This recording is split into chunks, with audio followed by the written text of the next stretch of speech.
If he's calling you, you will find your way to him. It's not an easy path. It's not like things going to get easier, but it's right.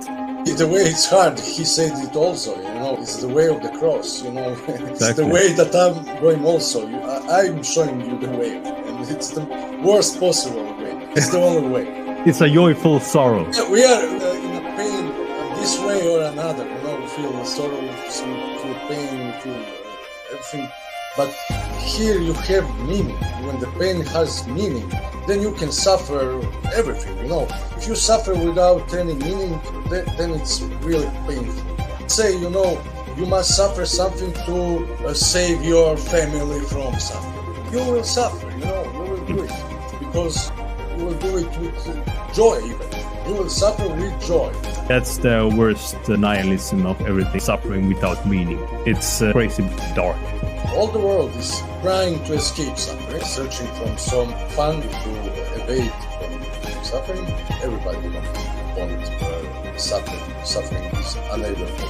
But we have the answer, it's here, it's between our noses, and for 2,000 years. We are so hard to open to this evangelium, the good news. The good news, yeah. The news is beautiful, it's good, it's, the new world is coming, the transformation of people and the world, and you just have to believe it to understand it. You cannot understand it before you open yourself to this reality. But when you open the door, when you start to understand what it's all about, it's a beautiful message. It's a beautiful message. It's full of meaning, full of hope, and full of optimism, and it gives meaning to every day, every minute of your day. We have the panacea, you have the panacea in our hands, medicine for all the disease. The church is the hospital for souls. Hello, I'm your host, Matthias Lidborn, and this is the Metanoia Path Podcast.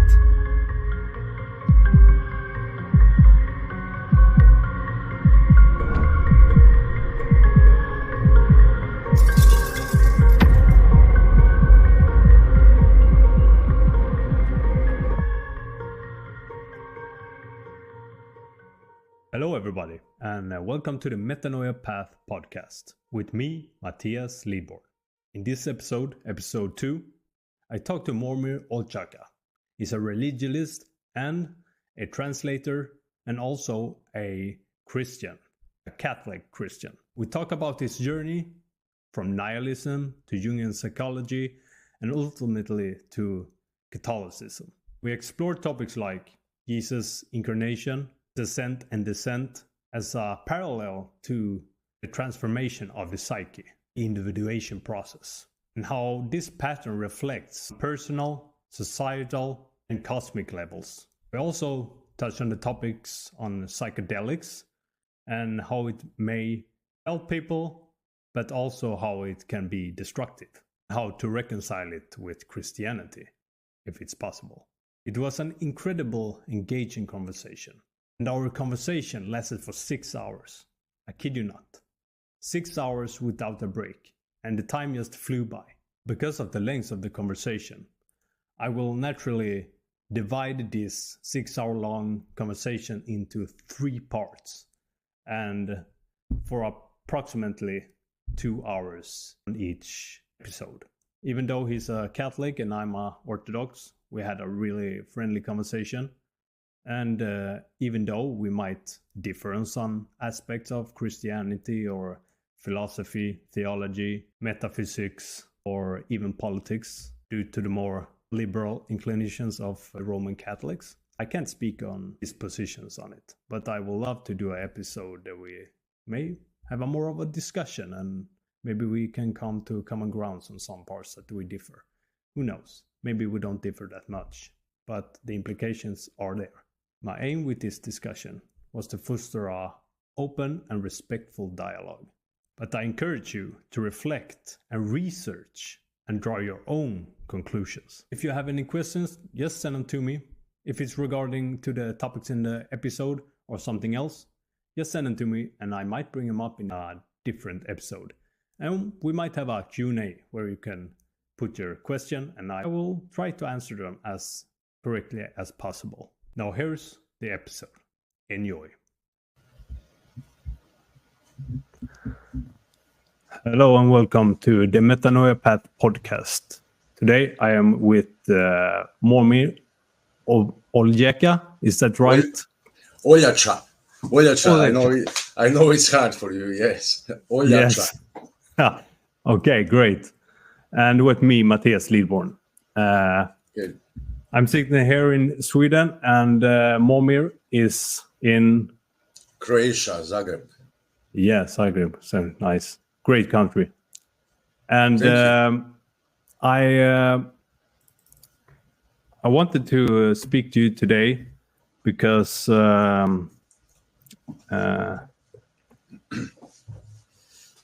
we met at a Jung and Christ. I don't remember what it was called. Psychology and the Cross. Yes, it's the podcast from Jacob Lusensky, but it was a course he had that was reconciling Christianity and Carl Jung's work. Mm-hmm.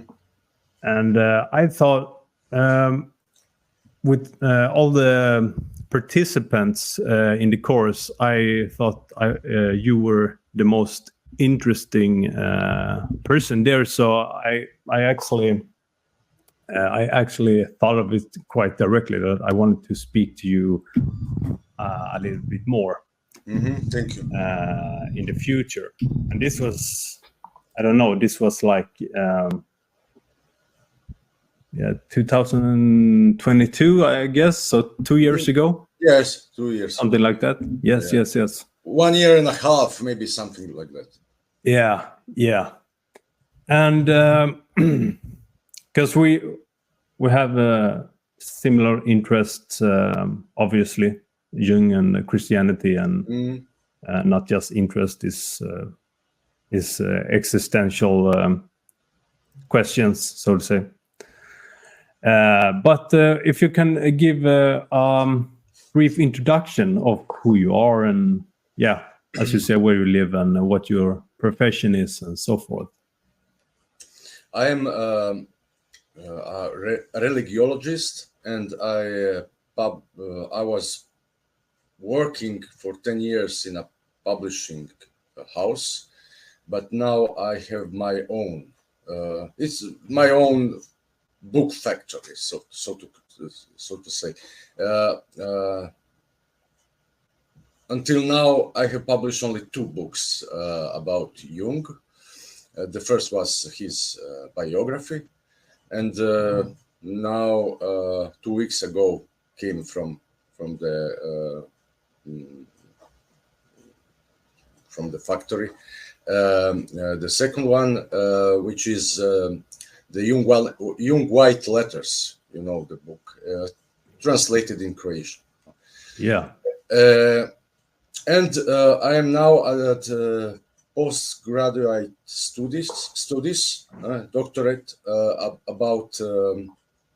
I'm interested in a link between the Jungian psychology and Christianity, especially Catholic Christianity. So this is something that I'm working on right now. Great. Very interesting. I remember during the course that you and Jacob, you spoke about the episode with Anne Lammer. Correctly, the woman that she compiled the letters from Jung and and Lemmers. I think that it's how it's Lemmers Conrad and Conrad Lemmers. She's the editor of the book. Exactly. So if I understand you correctly, you translated her work into Croatian. Yes, the letters Jung and from Victor White.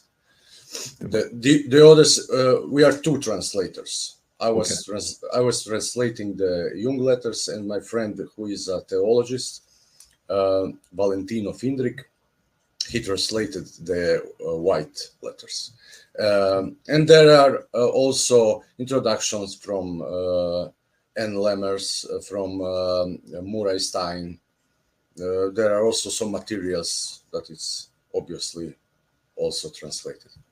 Okay, I see. So, is it? There are not so many. Yeah, put it is like there is not too many Jung works that it's translating to Creation. Croatian, Slavic. Yeah. No. Only 5 or 6. There are Psychology and Alchemy, Man and His Symbols, his biography, and some smaller essays. Okay. So there are many books that are not yet translated into Croatian.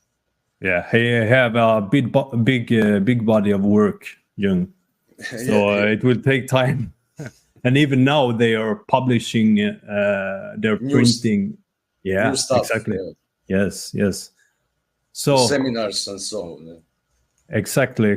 So there is a lifetime of work, and then you have to understand everything if you're new to it also. So yeah. And but it's an interesting world and topics. At least it's interesting for me. So I enjoy it very much to do this kind of work. Same here. I don't do that work. I'm not an academic in any way. I'm interested in it, and it's let's put it like this. Carl Jung for me have been a great guide. Been like a really good friend, holding my hand through existential questions and exploring what is the meaning of everything. What's the purpose? What's the telos of everything? Why are we here? Why do my psyche functions in the way it functions? Is there any? Do my psyche originate from my ancestors? Why, So all these different questions. So, and for a Christian or for a Swede, I mean, Christianity is something much different than if you're a cradle Catholic or cradle Orthodox. It's very watered down version of Christianity, the Lutheran Christian, so it's like a atheist factory. You're creating atheists. There is no spiritual component. It's just morals, puritanity, and so for a Swede or a Scandinavian like me, Christianity, of course, has been the way to relate to God or something like that. But also, I'm more from the beginning. I'm most from the pagan gods and so forth. That was more compelling. But then when I read Jung, I started to see that Christianity was, let's put it like this. More and more, the more I explore it, the more I realize the truth of the faith.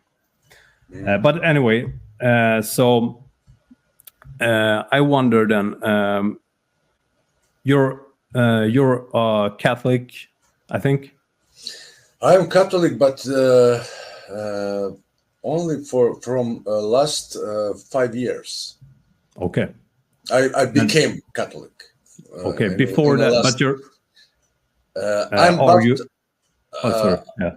I was born as an atheist in a family that was atheist. Or let's say my father was a son of a communist parents, and my mother, she was baptized, but it was only traditional, and she didn't go to church, and so she didn't believe in this stuff. So in my family, there was no talking about God. My father died when I was 5, so he didn't uh, transfer any influence on me about any about his views, metaphysical views of whatever. And my mother, she wasn't religious; she didn't go to church. So this topic about God was inexistent, and we were in a communist or socialist country where in school you didn't heard about anything about God. So for me, God was non-existent, even as a topic of conversation. And then when I became a teenager, when I started to read some let's say more more serious books, I came across some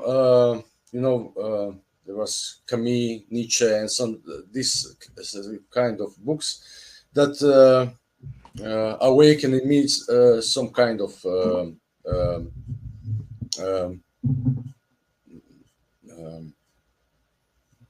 nihilism. Yeah, nihilism.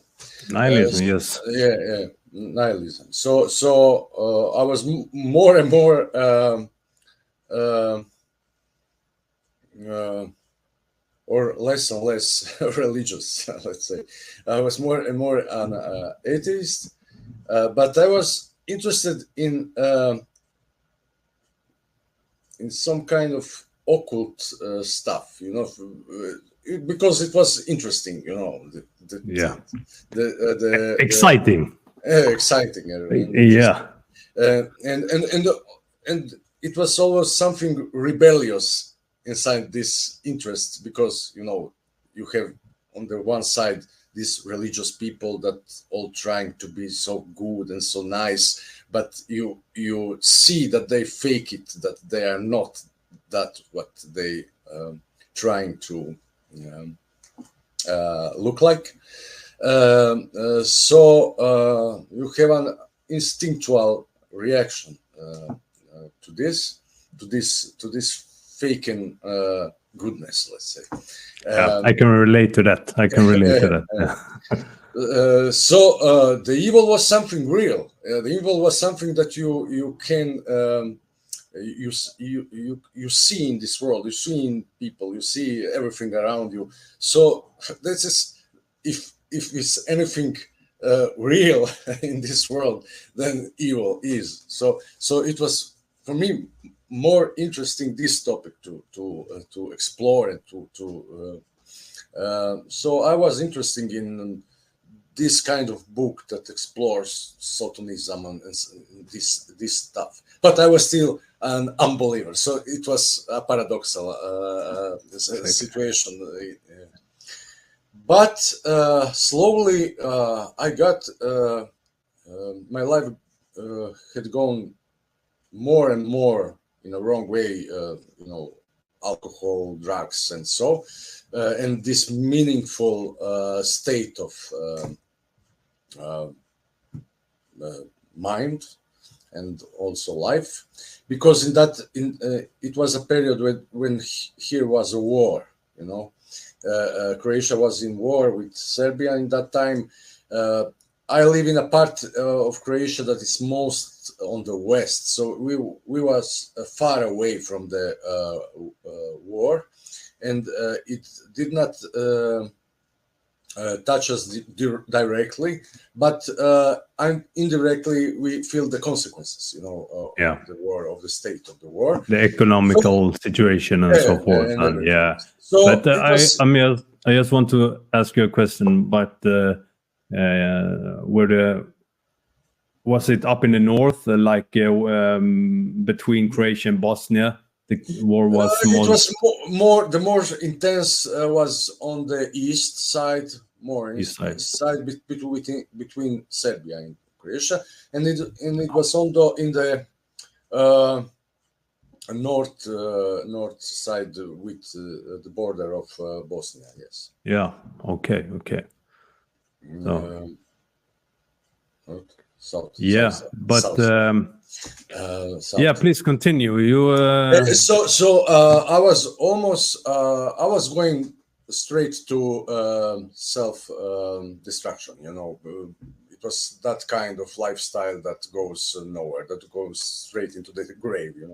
Yeah. And that was the time that God, for the first time, or at least it was that I was conscious that something happened.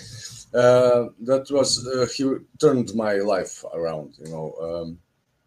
It's a long story, so I will not tell in details. But it was really an experience of. It's also caused by drugs, but it was an opening of mind and of the consciousness in that proportion that after that all that experience and all this episode that was during 3 months, I think, I was sure there is something, It opened a door for me for this metaphysical reality. So there is something, but I was not, of course, I didn't know, and I was really, really then interesting to find the answer. Who is right? What is happening on the other side? Who is in the possession of the right answers?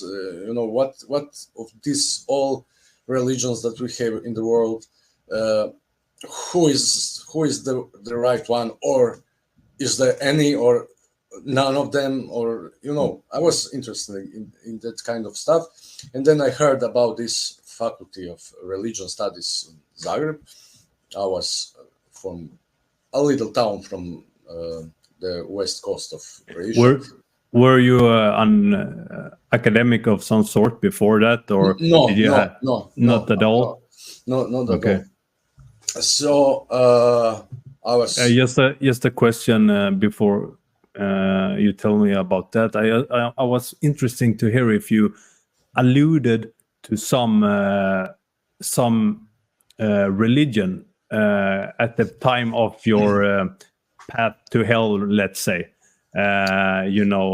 Did it become did you explore like Buddhism, Hinduism, or something like that, or was it pagan or just occult and worshipping your own will, so to say, and like the Nietzschean, try to create your own values and so forth? Yeah, it was something like that. It was I was trying to find my own way, and to explore reality as it is without any suggestion from the outside, from any religion, and so I was interested in the reality as it is. So if there is a demon, I wanted to know it. If there is a God, I want to know it. I want to meet them. I don't want just to listen a story about them, because the story are many, and you want the noumena, you want experience. Yes. I didn't even know what I want. I just it was a call.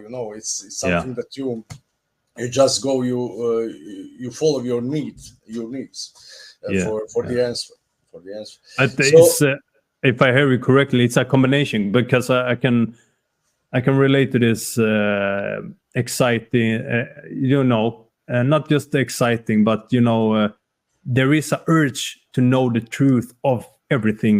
There is like, what's the core of reality, and what's the core of our purpose, and in some way the demonic and the dark side it's so interesting. It's very tempting, and it's so easy to get deceived, and because also sometimes it can clothe itself in a sheep's clothing, so it can be but it's now I know that it's we are deceived from the beginning.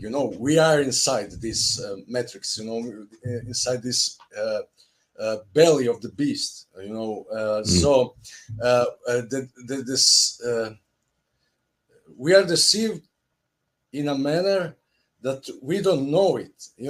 We think that we are in a good world. It should be a good world.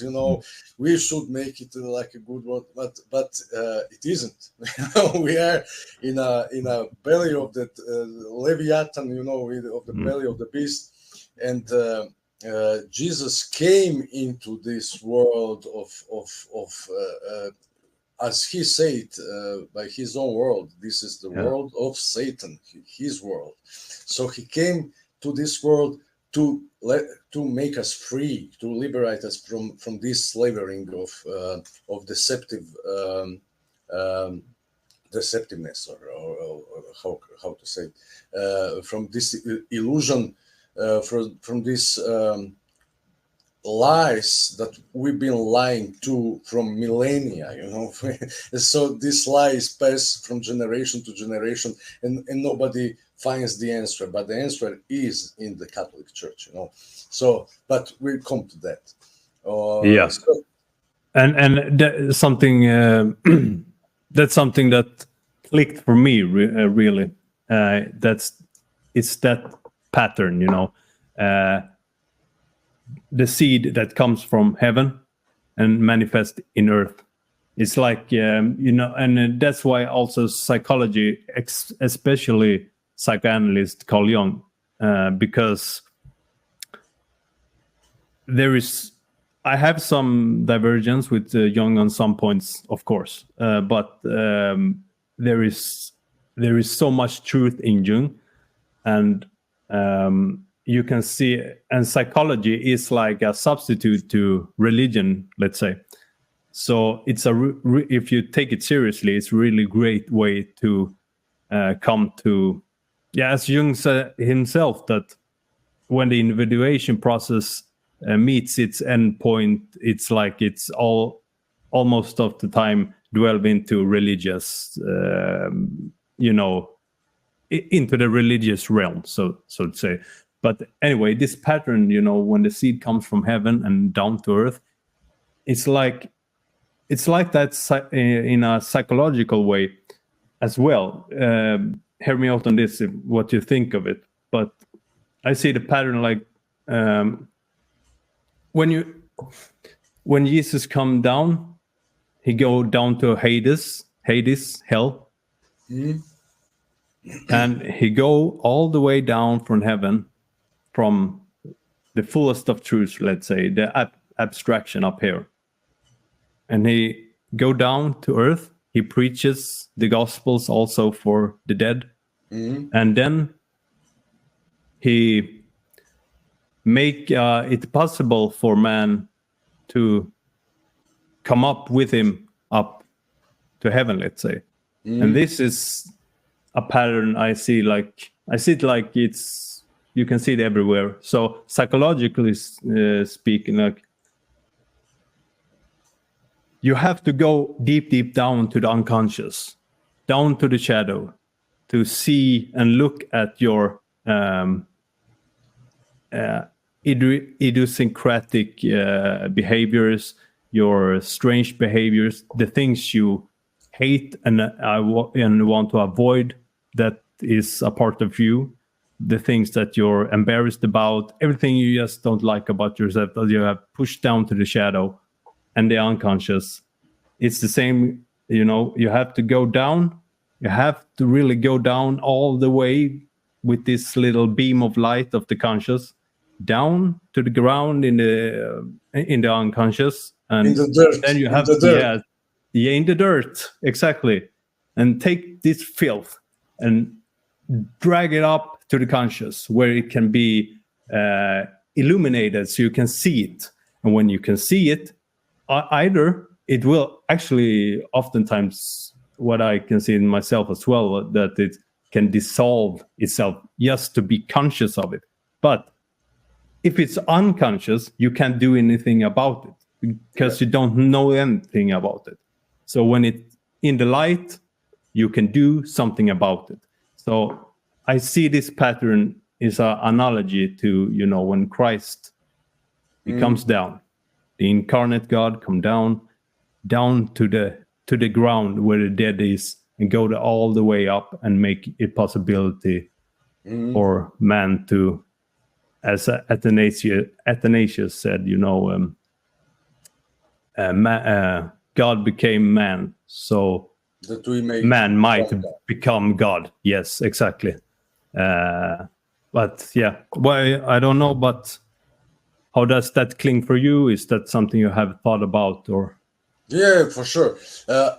I will make it simple. We don't know our nature. We don't know nothing about man.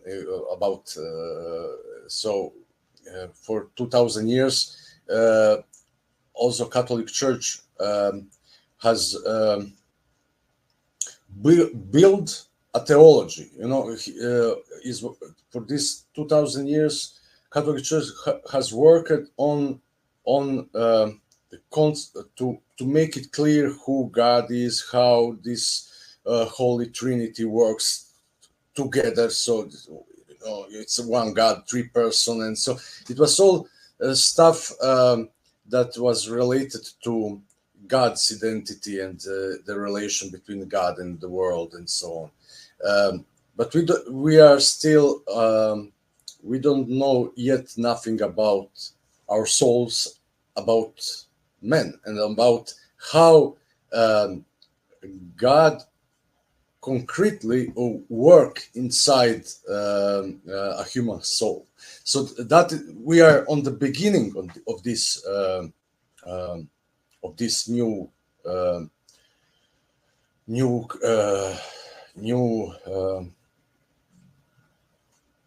epoch, new era of understanding ourselves, and so that is the time of psychology.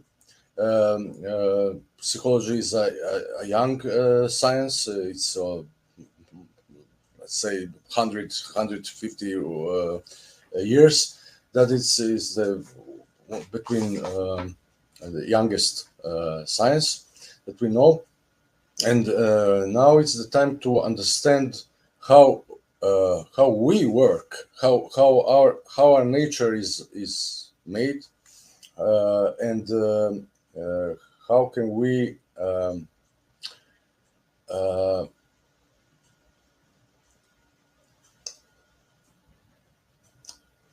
we meet this help that came to us from above. Well, how can we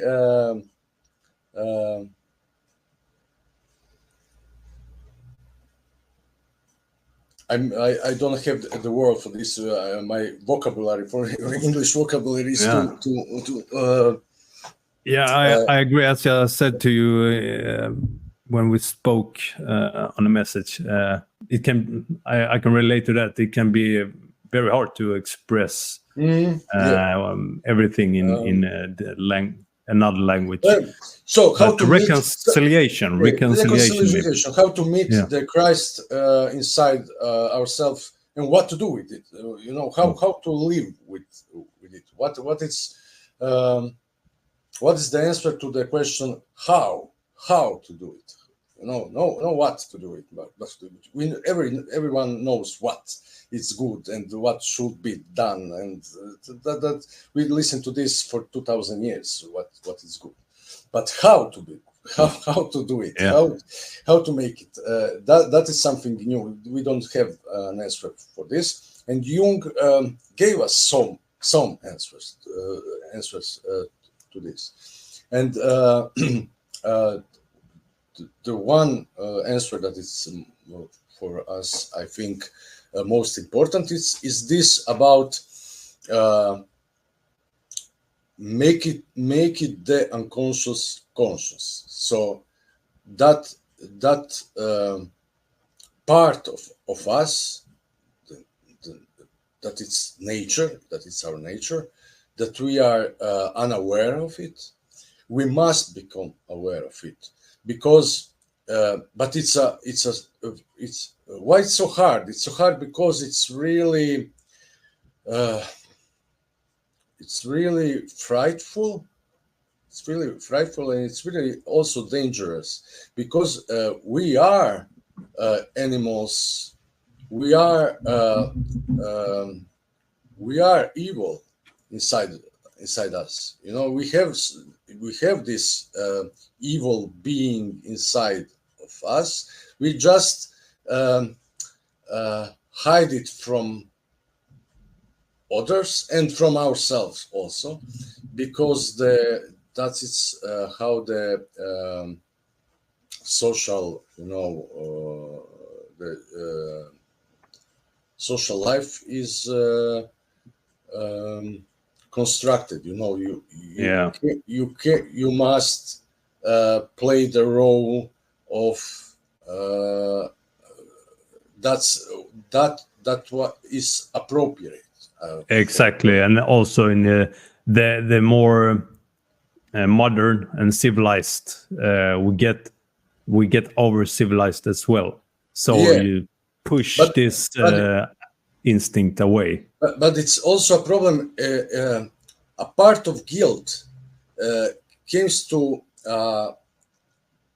Christianity, or to precisely to not fully understood Christianity, because Christianity, as it is today, and it is how it was for 2,000 years, impose some moral standards, that at very, very high level, and no man can reach these standards, because are beyond our capacity, because we are because we are evil inside of us, and these standards are divine, so to speak. The standards that Christ made are divine standards. So there was a big gap between who we are and what we are trying to be, and we don't make it, so we fake it. So we fake it and we fake it, but we don't make it. And I think that's where it comes in, as you said, the practical part. How to do it. So how to do it.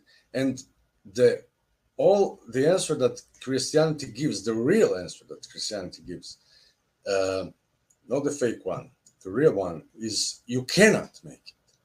You cannot make it without me. You see, you by your own force, by your own will, by your own goodwill and everything, you cannot make it. You can make it only with me. And what does it mean? You really have to live a sacramental life fully, and then it becomes possible, because I will with the sacraments, I will transform you. I will make you pure. I will make you capable to reach these standards, to become like me. Without me, you cannot do it.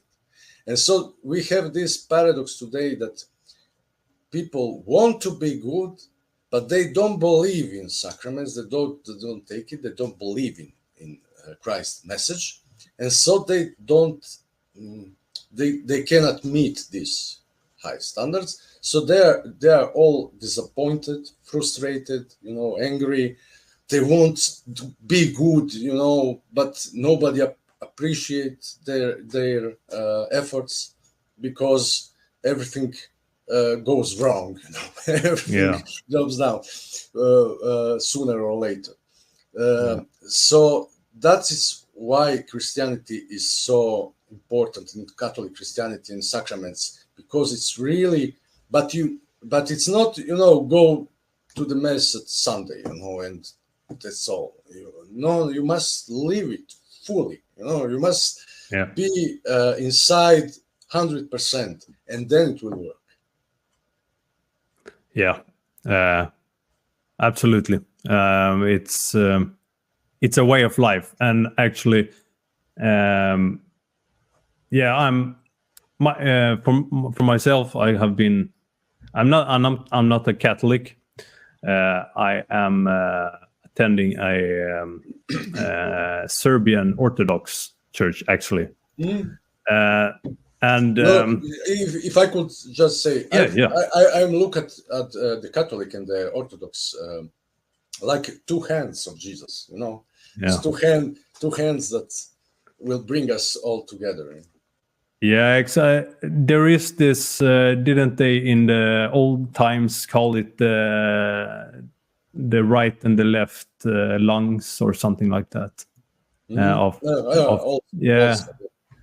So there is, of course, differences between Orthodox theology and the Catholic faith, and there are some doctrines that is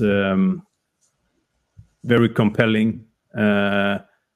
I think to you that I can imagine that you are compelled by the doctrine or the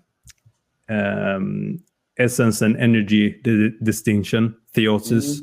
That's something that you have something similar in the Catholic faith as well, sanctification.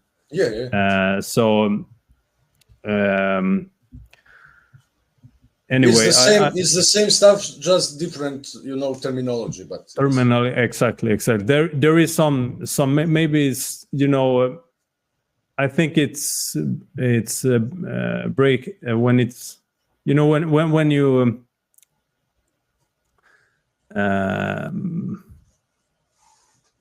it's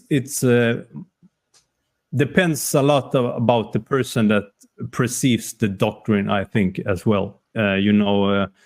Theosis can appear more like it's more dynamic, and the Catholic sanctification is more rigid. Is that right way to, if you want to make a distinction between them?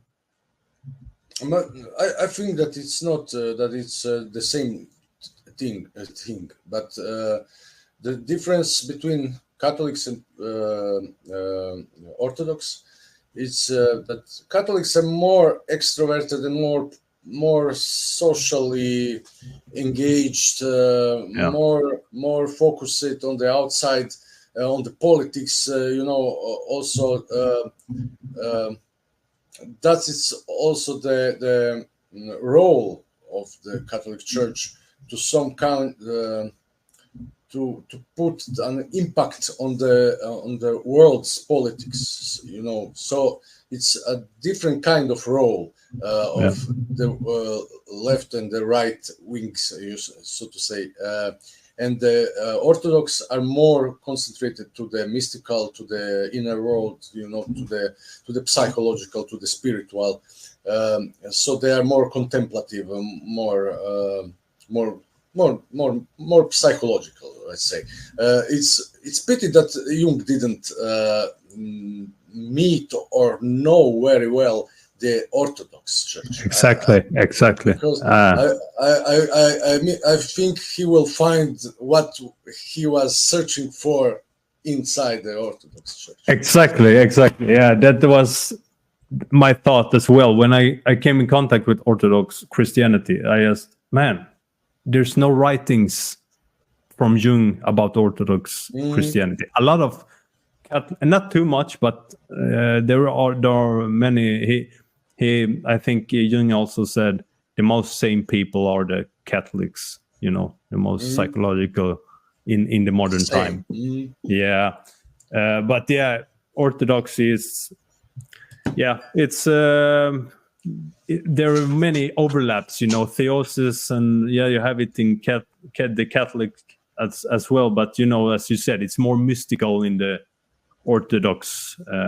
But I asked, and my explanation of the situation for myself, I've been in the Serbian Orthodox church. It just happened to be Serbian. It was the only Orthodox church here in the area I'm around. So it's and I started to attend, like, what can it be? Almost 2 years ago.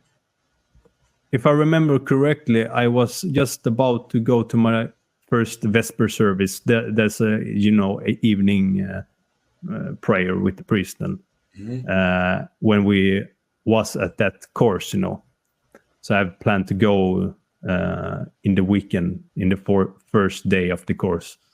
So ever since then, but I haven't got baptized yet. My priest asked me if I'm ready and so forth. But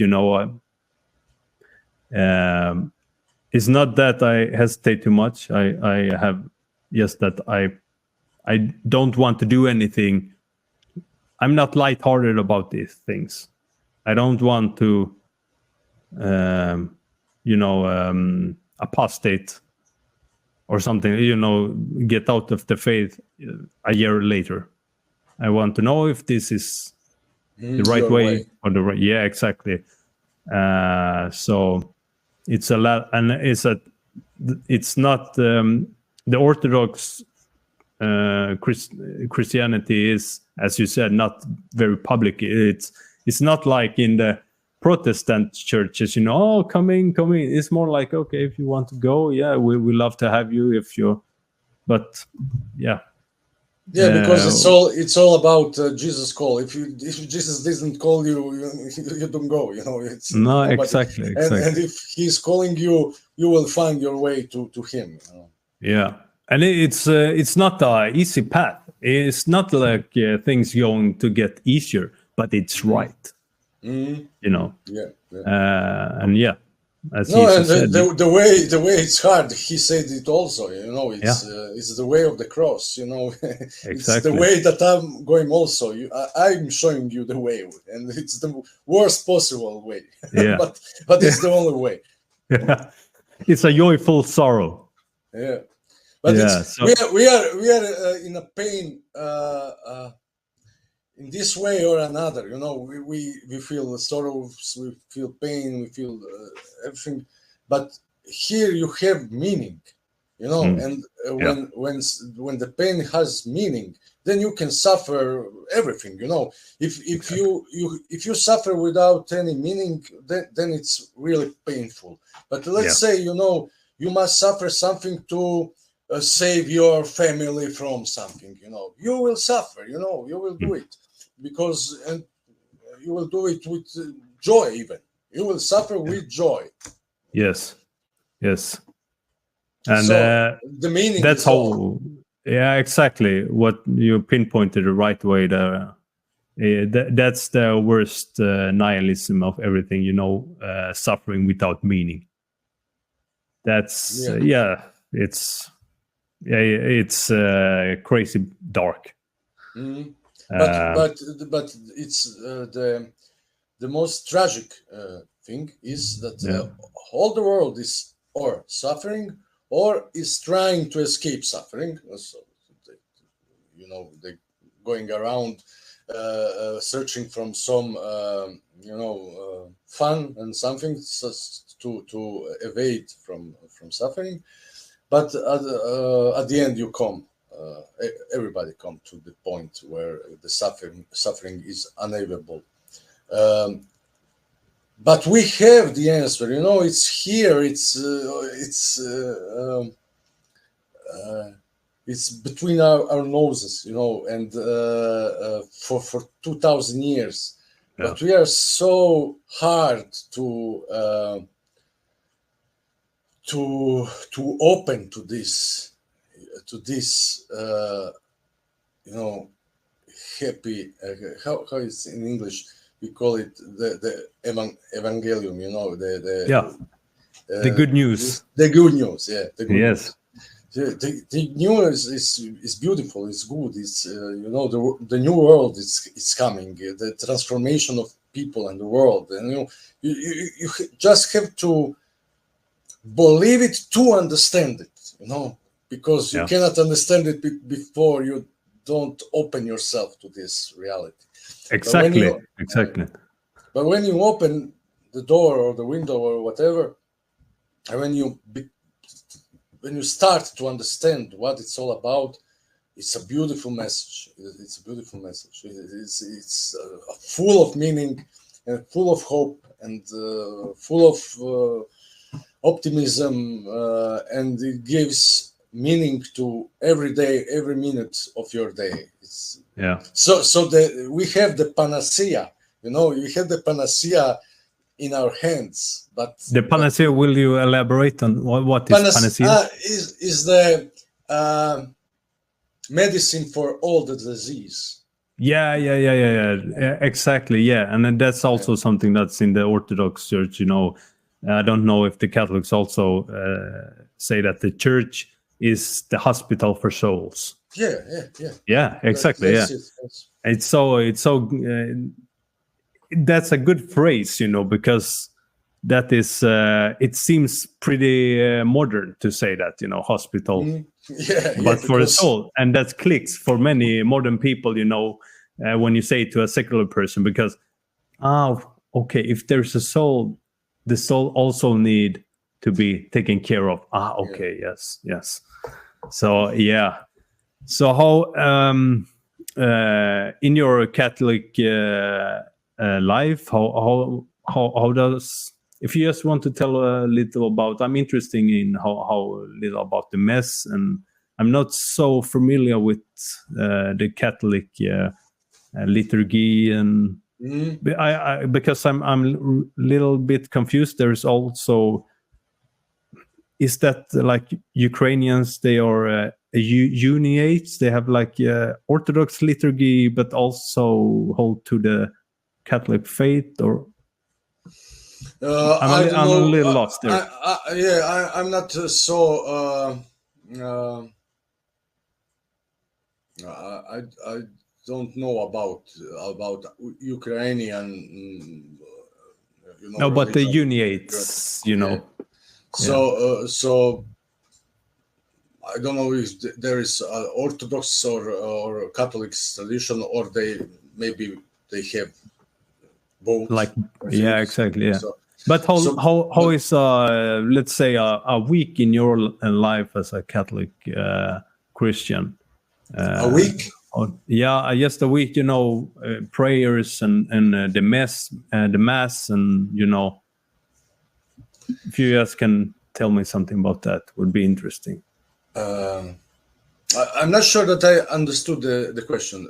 A week? You want me to describe like this, like in the in the normal day as a Catholic. But I'm not a normal Catholic, because let's say normal Catholics, if you ask them, I go to the Mass on Sunday, but some Sundays I skip also, and I believe, yes, but this is the normal Catholicism. Okay. Here. Then there is those who go every Sunday and strictly, and this is, but it's a formalistic way of living that kind of way. You go to the Mass. I think that if you don't understand what you are doing, it's better not to do it at all. So for me, it's first to understand what is this all about. What am I doing when I'm going to miss?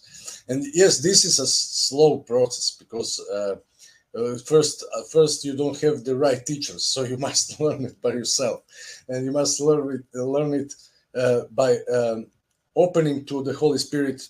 And he is the one who teaches you, and he is teaching you through the Holy Scriptures and through the all the prayers and all the tradition from the Catholic Church. And it's a slowly process, but now I have some understanding about what it's all about. So it's just sorry. Yeah, no problem. It's really entering. We have these two reality. We have this earthly reality, and we have this heaven reality. Godly realm.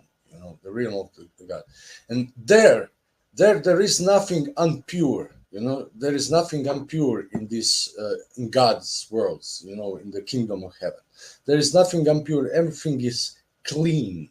Everything is fresh. Everything is alive. Everything is full of life. And but here we are infected with death. With sickness. So we are really like in a sewer. We live in a state of spiritual impurity. We are infected by these spiritual parasites, that are in us and all around us, and everything is dirty. That's why the pigs were in Jewish tradition was not allowed to eat, not because of the flesh, but because the pig was a symbol of the state of the how man is living, in his sins, how he is, is sleeping in his dirt, his dirt, his poop, his excrement, and so and that's our that is how we're living. Exactly, and that's just want to do a parallel to this. You noticed, I can't pronounce it very well. The progenitional son, the son that goes away and takes the money, and then comes back. So we are all him. Yeah, he end up in the pig. In the pigs. Yes. Yeah.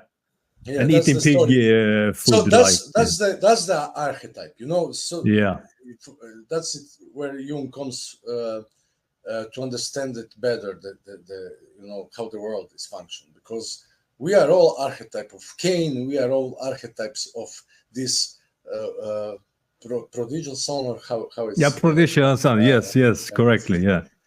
So the way back to the Father.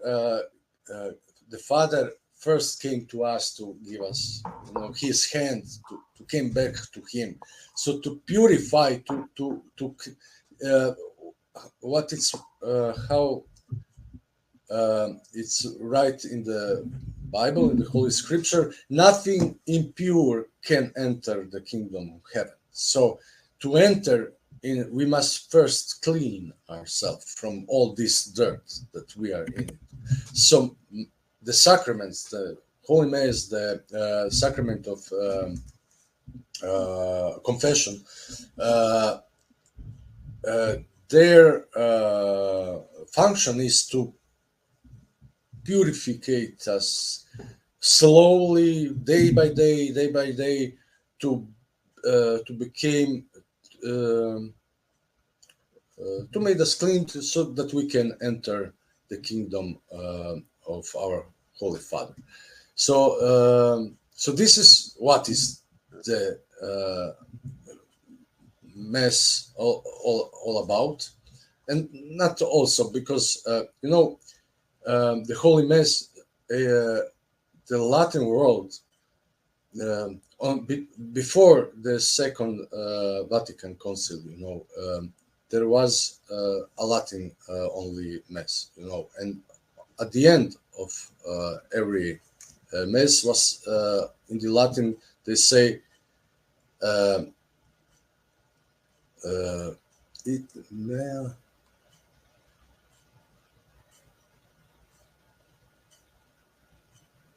Ita missa est.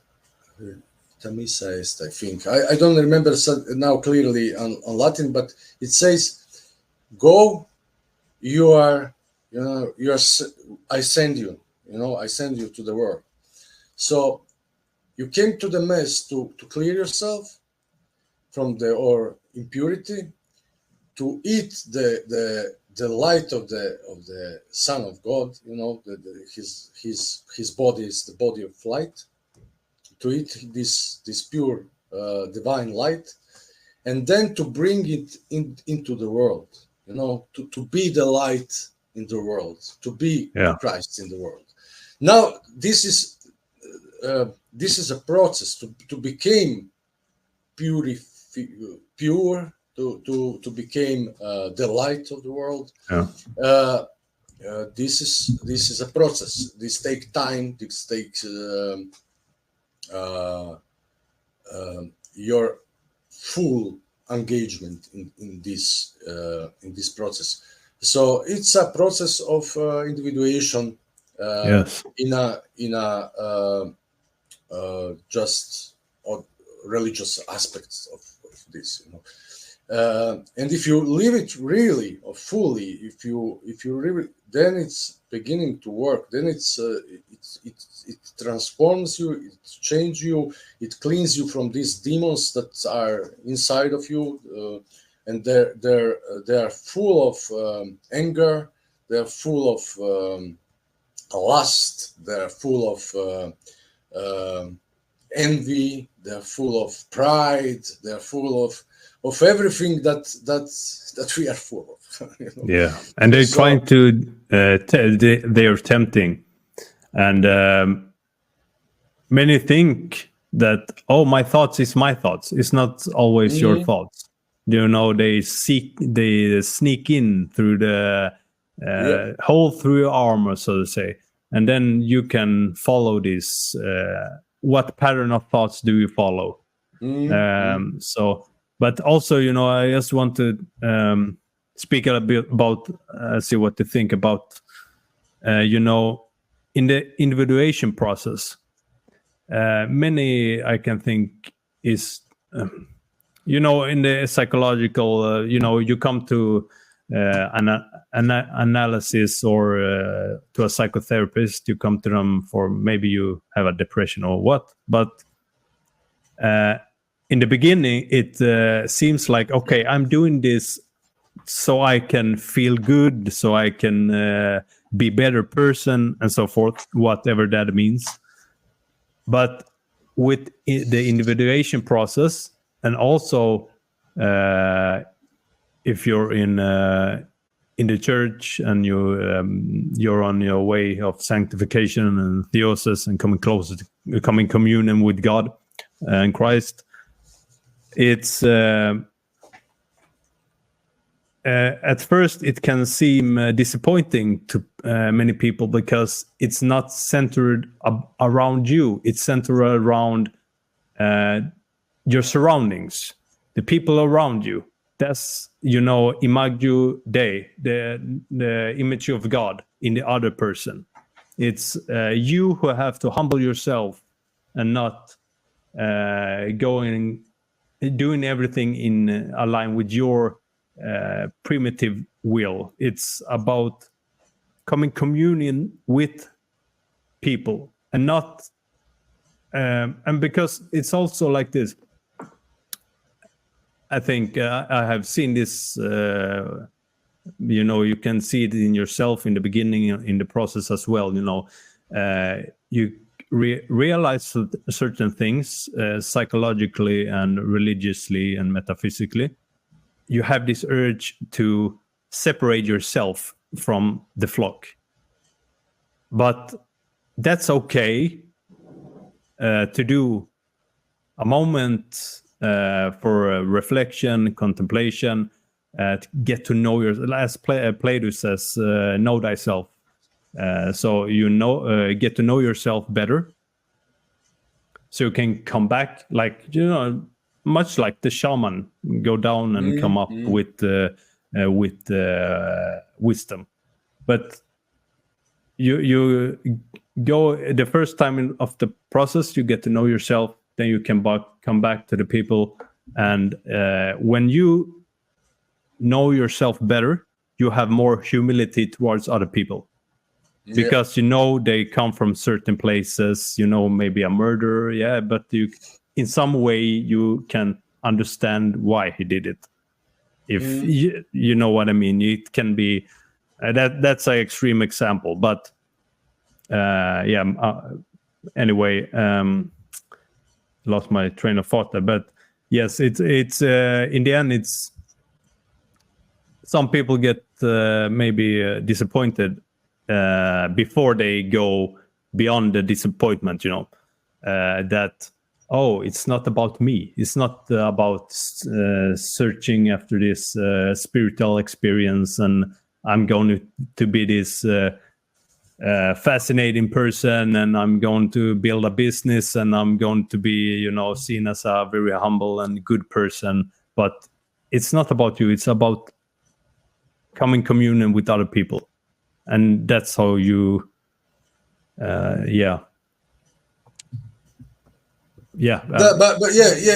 it's a parallel process, because as more as you understand yourself and know yourself, the better you function between inside the community and between other people.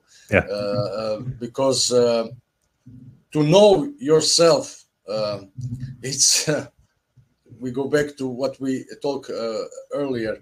It's to know how bad you are and you can be, and talk for really how ugly you can be, how ugly person you are inside yourself. So there's no after you encounter this part of yourself, that is the shadow, and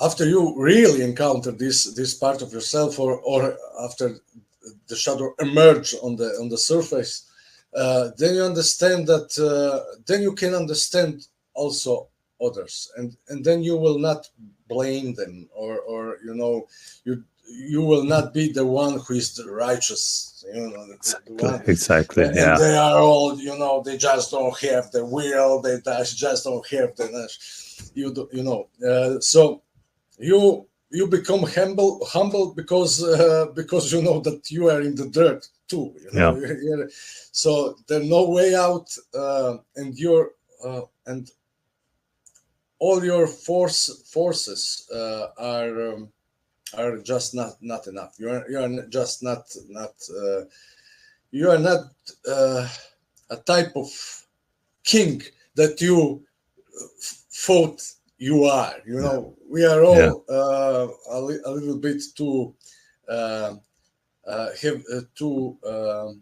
too high thinking about ourselves. Sitting on high horses. So then God show us true sin. So He was the one who even allows the sin to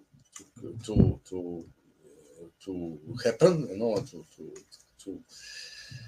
to become sinners, so that we became humble, so that we can understand better, and so that we can understand that without Him there is no salvation. You cannot save yourself by your own will, your own forces. For even if that would be possible, then what will be the result of this, we will be full of vanity, because I have done it, Yes, I have saved myself. If I can do it, you can do it too. Why you don't do it? And so, so it's a state of more and more satanistic, demonic. Exactly. Yes. And also this, as you said, if one says, "I have done this," you can also do it. And if you can't do it, you're not worth anything. Yeah. Then just trashes the other man. But but that is the way how the world work, and what are telling us that is something that teach us from the beginning in the schools. Yeah. You must all do it. You are all capable to do it, and so on. But it's, so but it's very. If you think about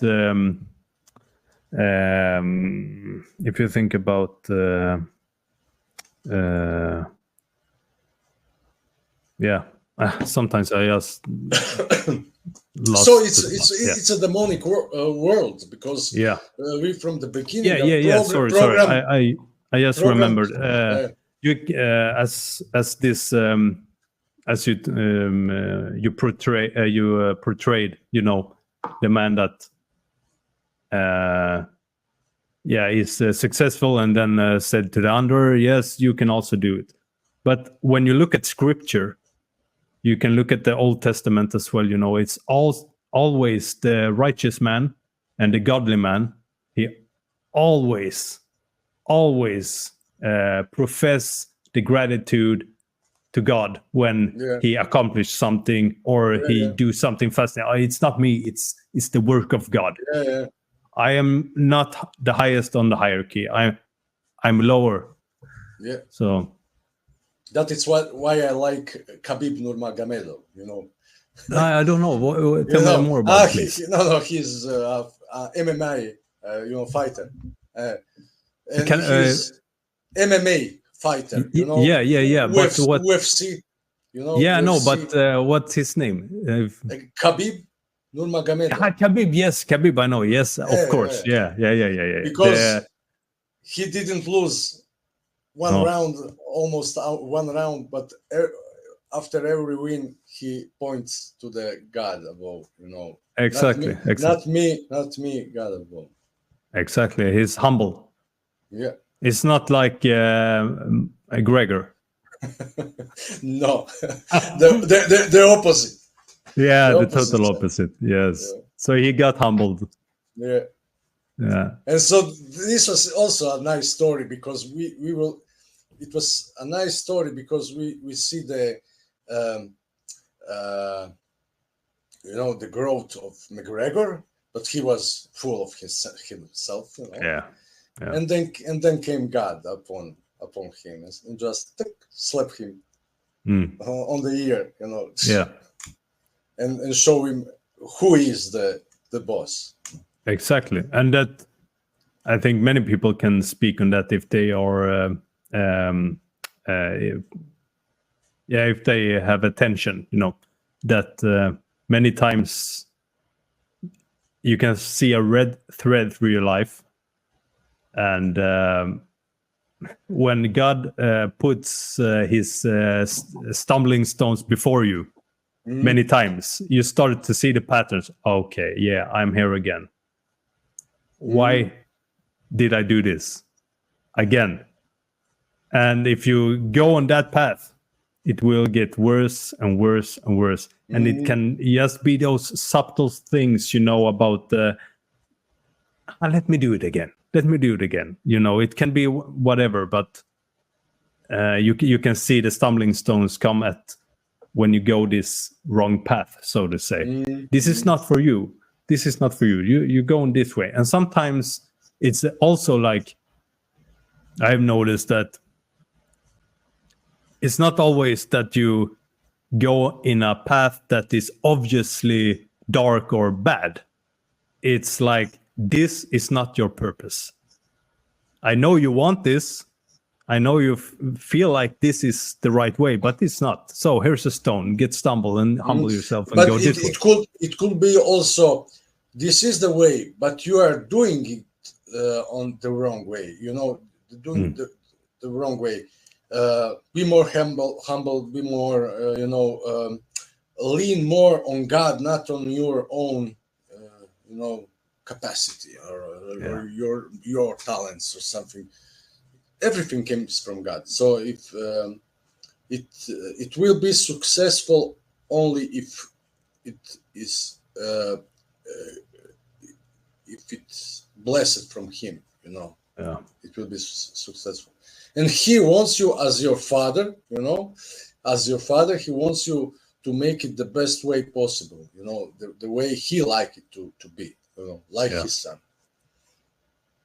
Yeah, and that's also a disease from the modern society is this.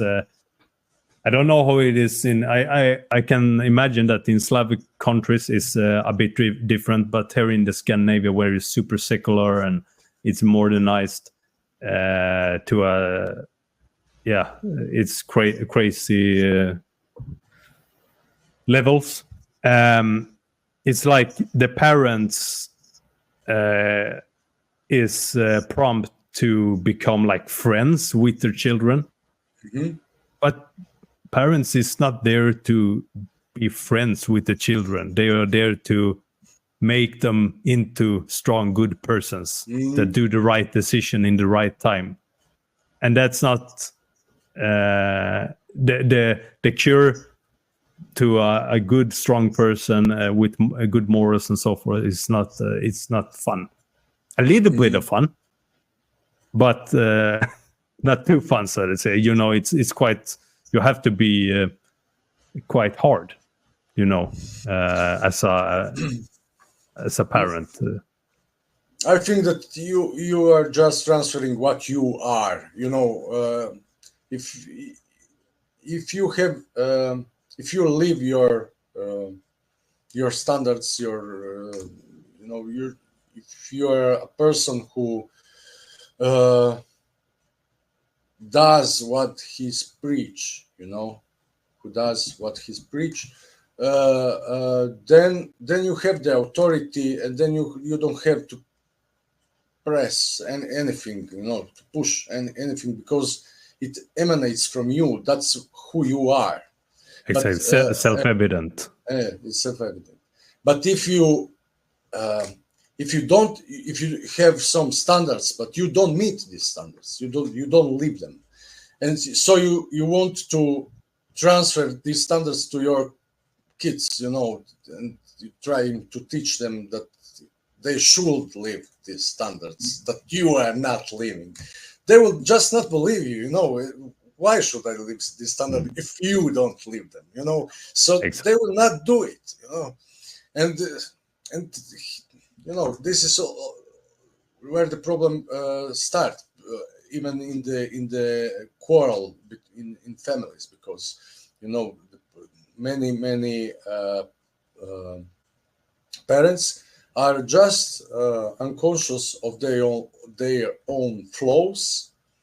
They don't see that their children are just imitate them.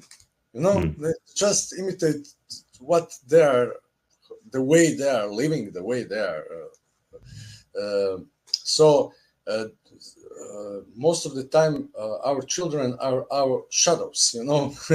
Are reflecting our shadows. But if you are not conscious of this, then nothing happens.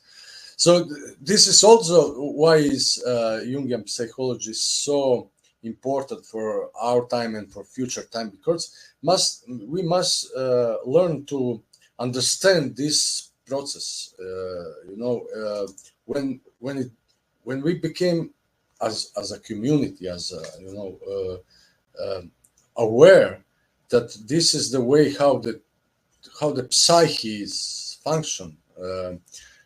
Then we will be able to teach this kind of stuff in the school. We will teach this mechanism from the beginning, and then we will make a real progress.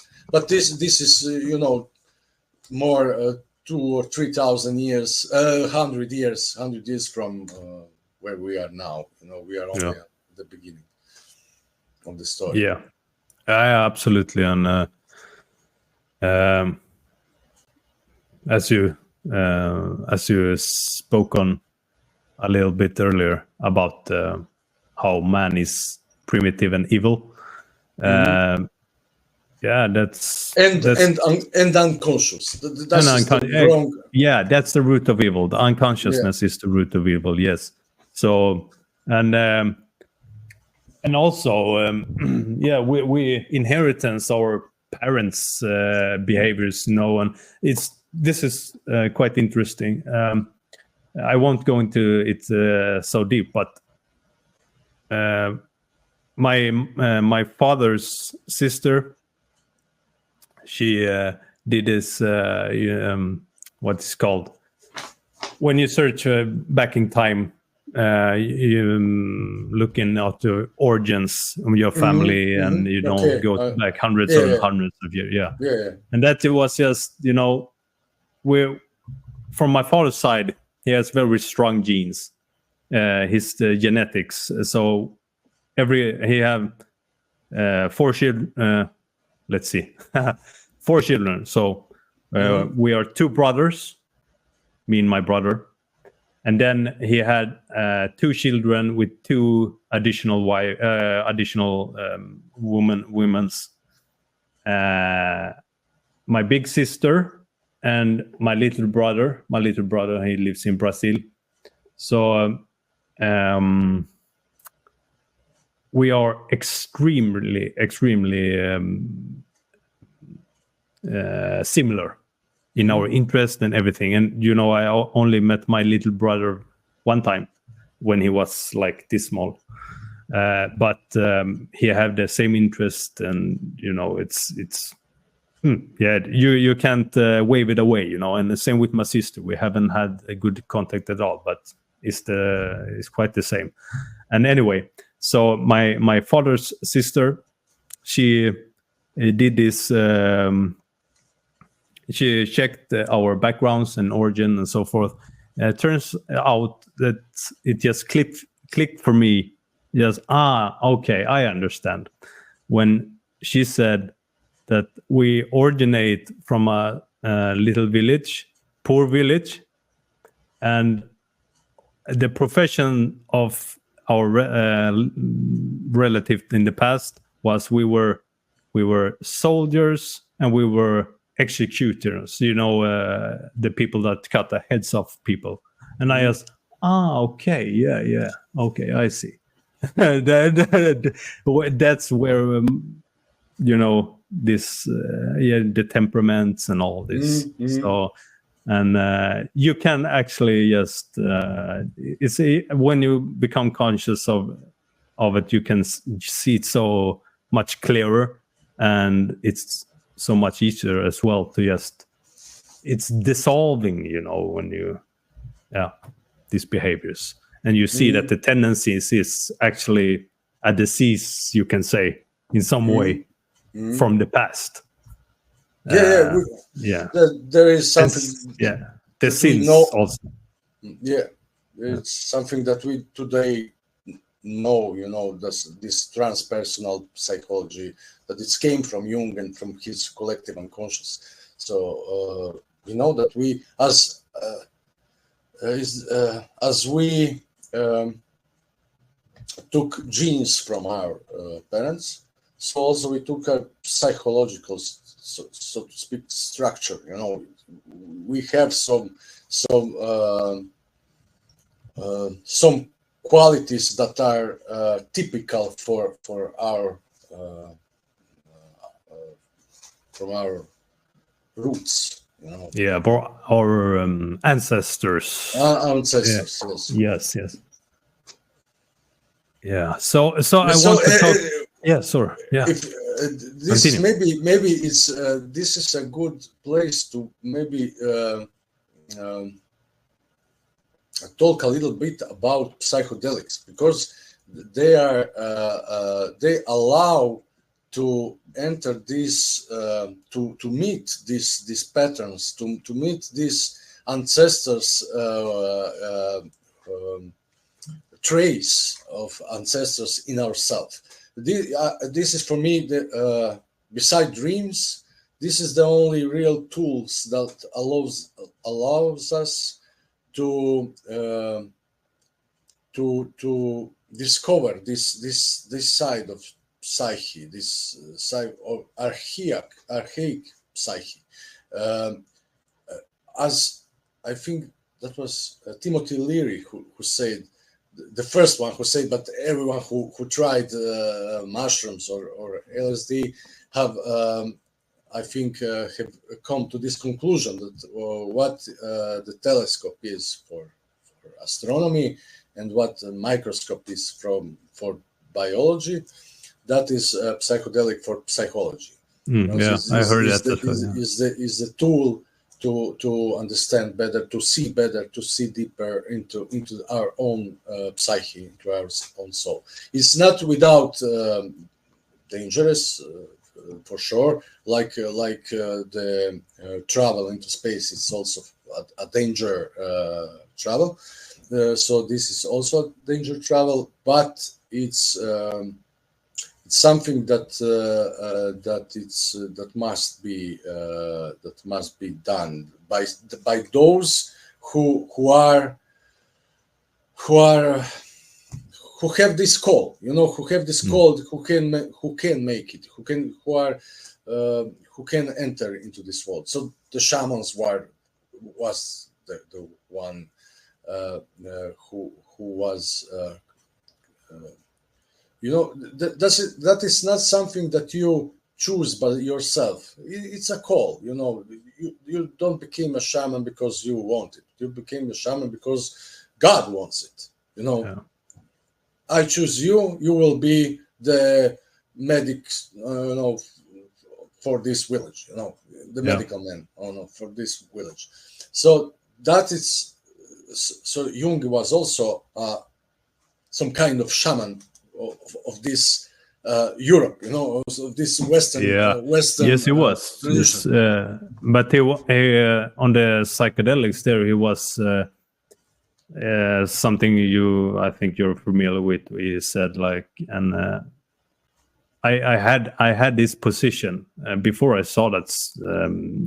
What he said actually, be careful with unearned wisdom, and that's very true. I think, but because as you said, it's not psychedelics has become like a spiritual tourism.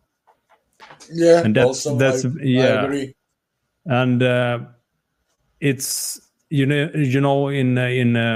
old times there were like a tradition, and it was not just to take any amount you want. It was like you fast, you have some rituals, and then maybe in the end they take the psychedelics. So it's a part of a big ritual. It's like in the mass or in the liturgy as well. You're there for 2 hours and then you receive the bread and the wine, the Eucharist. And the dangerous with the psychedelic, how I see it, is it can be too much at once, and it dissolves boundaries. It dissolves boundaries so you can come into the noetic realm, and you can meet like beings of light and beings of darkness, angels and demons. But then also the demon, as it says in scripture as well, as they can clothe themselves in sheep's clothing, they can clothe as entities of light, like Lucifer. It's just a subtle distinction between how we describe Jesus as the morning star and Lucifer as the morning star. So it's a very risky path, and it is. and actually, as if you see, this has been my experience, with Christianity. It's like the Father feeds you a little crumb at a time, at a time, and actually you can do. You can. My experiences with like the spiritual practice and so forth, that has been quite enough for me. With the breathing exercises, it's extremely powerful. You meet entities when you do it. Meditation and also, as you said, a combination with dreams. Put attention on the dreams. At some point, I say this to people as well, that ask about Jung, that don't, never read it or anything or something like that. I say Jung can also be quite dangerous. People can get deluded, because I noticed in myself that I had this. At some point, I just, I wrote down, I don't know how many dreams, for like 2-3 years every day. And at some point, I see the synchronicity, and even like sometimes, very, very often, it was hard to notice if I was, if I remember something. Did this happen in my life or in a dream? So when you start to because in your own experience, I can imagine you as well. When you start to write down your dreams, it's they become it's like it's emerging with the physical and the metaphysical meet. So, but how have your experience been with the psychedelics and so forth? Have that been a big part of your journey, or? Yes, it was a crucial part. Crucial, yeah. Big and crucial and very, very important. It was the first encounter. Somehow, I was always opening to every kind of experience, and so also in youngest years, for every kind of drugs and everything, I want to try. Why not? I was always careful not to become an addict, and that was all. But I was open to experiment. So, but somehow the psychedelic, I was taste a little bit of LSD when I was young, but that was not so interesting for me then. And so for years, somehow the mushrooms, I didn't encounter them. Somehow they avoided me.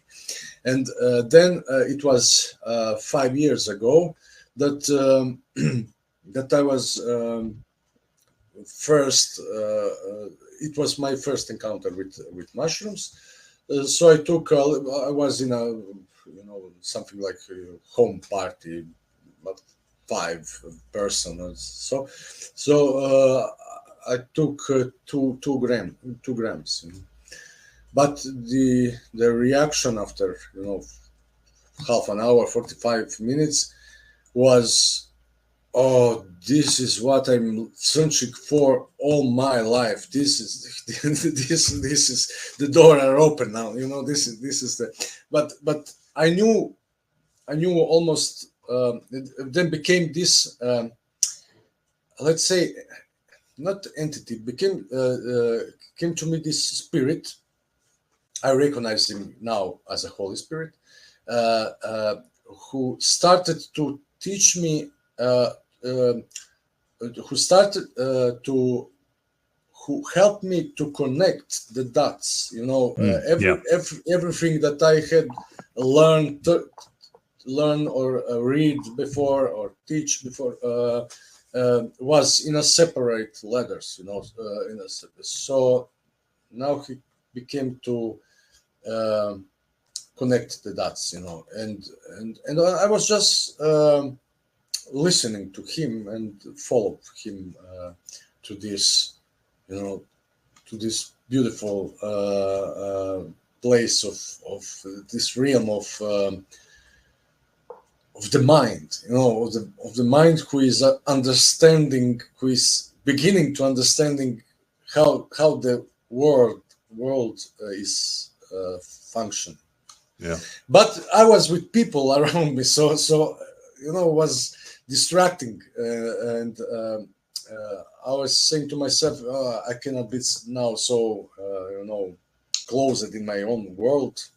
I must be socialized, and so I put this aside and tell to myself, okay, this is something that I must go through by myself when I will be alone, and this is something serious. This is something to be taken serious, and this is not a game.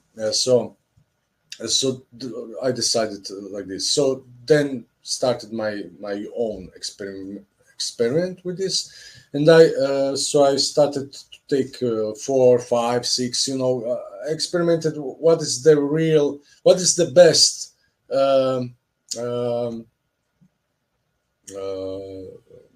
grammage, amount, yes, of for me, and it was between 4 and 6, let's say. If I wanted the easy, a bit lighter trip, I took 4, and if I wanted to go deeper, I took that's 5 not too light. So 5 or 6, right?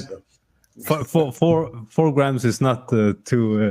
But for me, was this optimum that that you are inside. The tolerant. I understand. Yes, you are inside, but you are still aware of where you are. Yes, and you can always go out, and you have some control. You know where you are. But when you are on 5 or 6, then you are inside for 300%. So,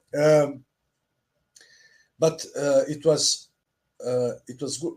On the beginning was pure therapy, because it connected me with my emotion that have been lost from my side, and that was therapeutic, and that's I just want to break in there, because that's what I see the potential and the good part of the psychedelic is.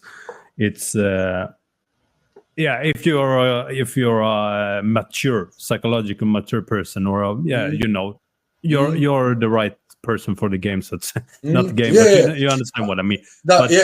This tearing down of dissolving of boundaries. That's why it's working so good for like PTSD,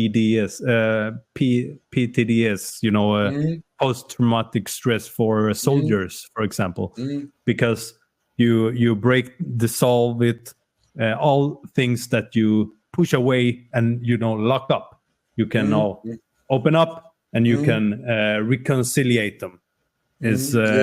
I heard that what you're saying with all the emotions, you have trapped them in a little case, and then you dissolve it, and now you can illuminate, and with the work of the Holy Spirit, you can work your way through. Yeah, sorry, please continue. You can you can connect with those part of yourself that was somehow lost on the way, So, but it's also psychedelics are good for I think for those who are over 40, 34, 40, 40, because you must first. How old are you? I am 50. 50? Ah, okay. So you must have a strong ego, developed ego, because if you take it before you develop your ego, your ego dissolves, and then there is this dangerous that they never came back together. And I know some people who took it, psychedelic when they were too young. The ego wasn't still developed fully, and so good point. So you must have a strong, basis for this, so that it can dissolve, but that can came back together, and then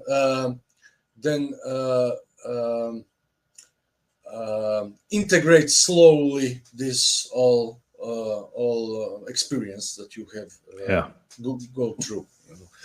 So okay, for a couple of months was only this therapeutic kind of work, and also was interesting that I came into this realm that was known to me from the dreams. So I know I know that this is where the dream came from, the realm where the dream came from.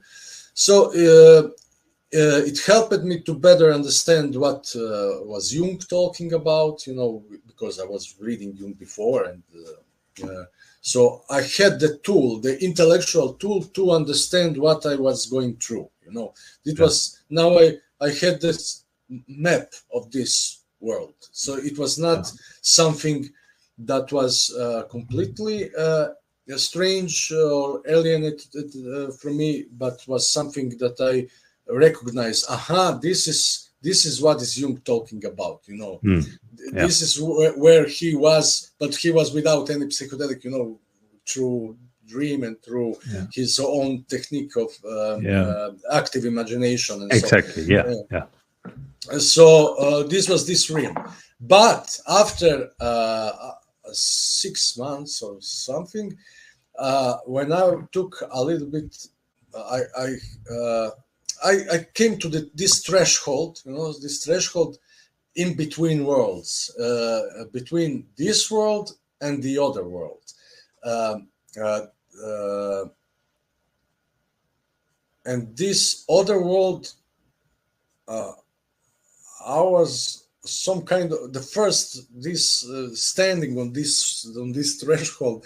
I was kind of shocked, because it was the first time I realized that we are really in the matrix, and that outside of the matrix is this real world that is God world, and that we are not there. We are in this some kind of trap. We are in a world that is some kind of trap.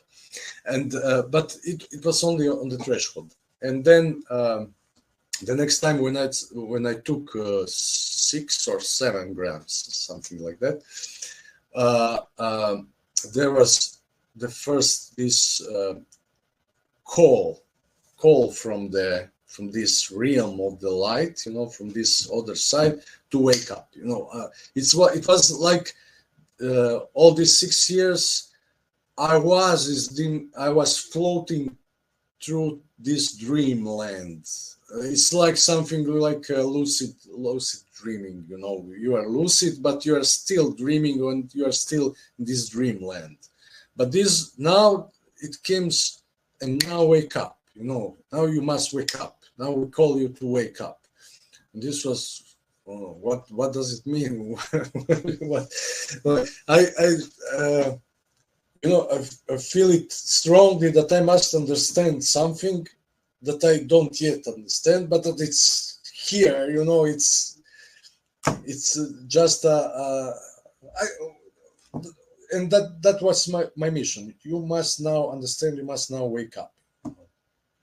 And it was a scary moment, because the feeling was, if I don't understand this now, if I don't wake up, if I don't meet that call,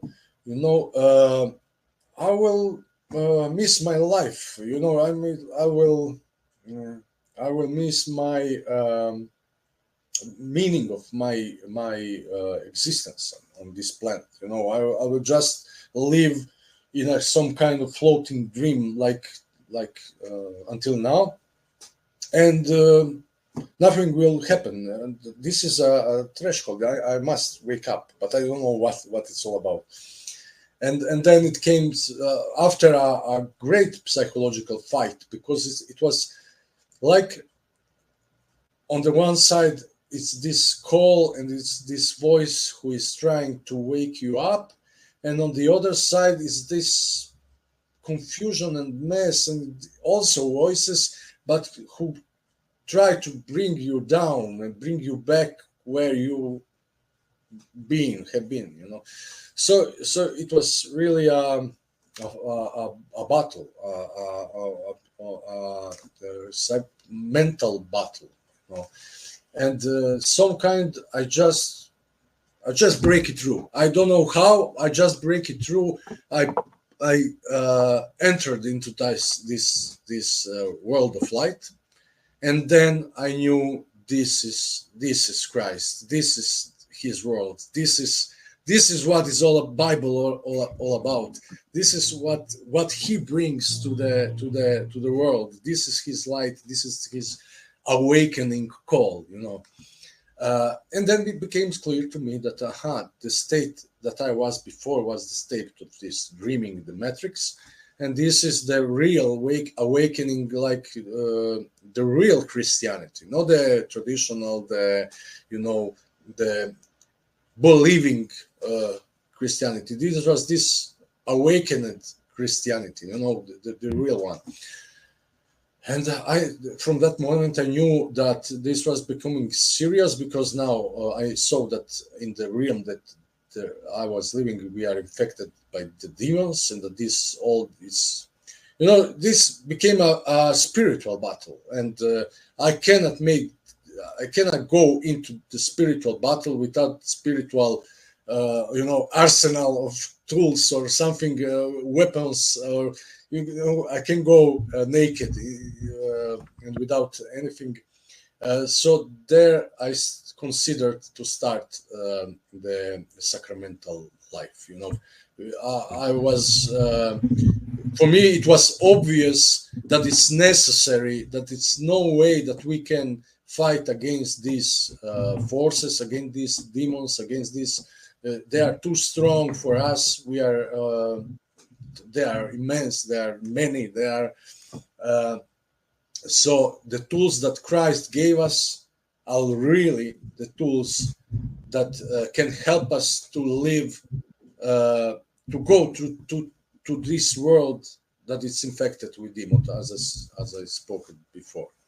So then it was 3 years. Then I still I was. Almost every weekend, or every 2 weekends, I was going on these trips of 5, 6, 7, 8. The maximum was 10, and I was learning how Satan,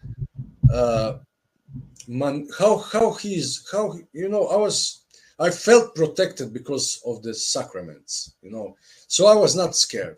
And I was interested to know how evil works in this world, and he is intelligent. He's an intelligent being. He was an angel, Yes. And he's monstrously intelligent. So he imitates God. Yes. Because he had this power over us.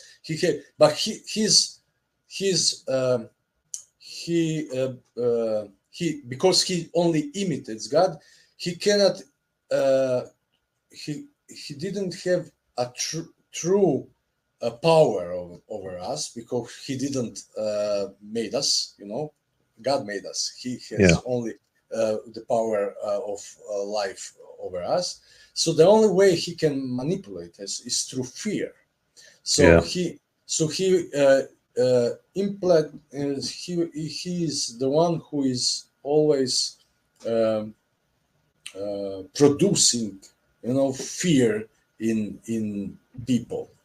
So this is the way that he is govern us or manipulate with us, and so the Christ way is the other way around. He is liberate us from fear. He through sacrament and through the right teaching and through purification, he made us more and more confident that we are God's children, that God loves us, and that we don't have to fear anything, and once when we don't fear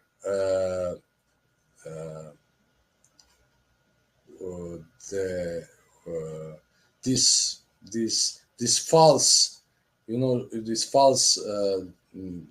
these lies, that comes from Satan. Once when we start to understand that this is all a lie, and we don't believe to this lie, and we don't fear them anymore, we became more and more free, and this world becomes, we start to perceive this world differently. Before it was a place full of dangers, full of danger. So we was small and closed in our own little, capsule. Yeah. And more and more it becomes our home. It's a God's world, and we are God's children, and this is our world, and this is our place where we have the right to be. This is our home. The Satan is the one who is who wanted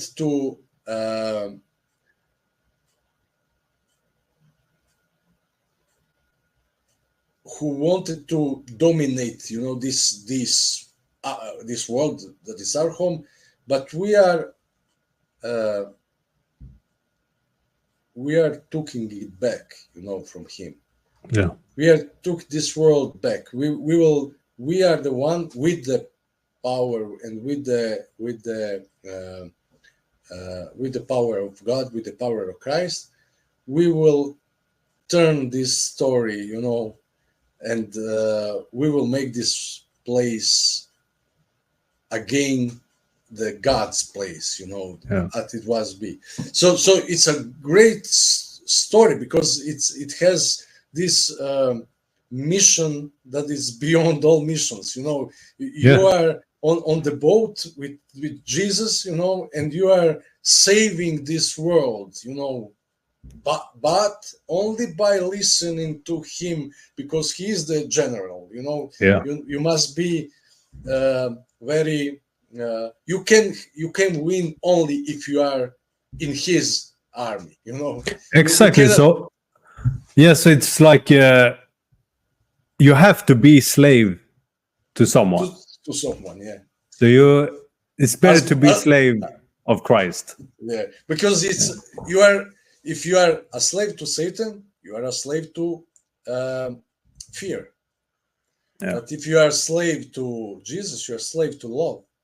You're a slave to truth, to love. Yeah. To something that is to goodness. Yes, exactly. That's something I have thought about. The disappointment that the Jewish community felt when they saw Christ.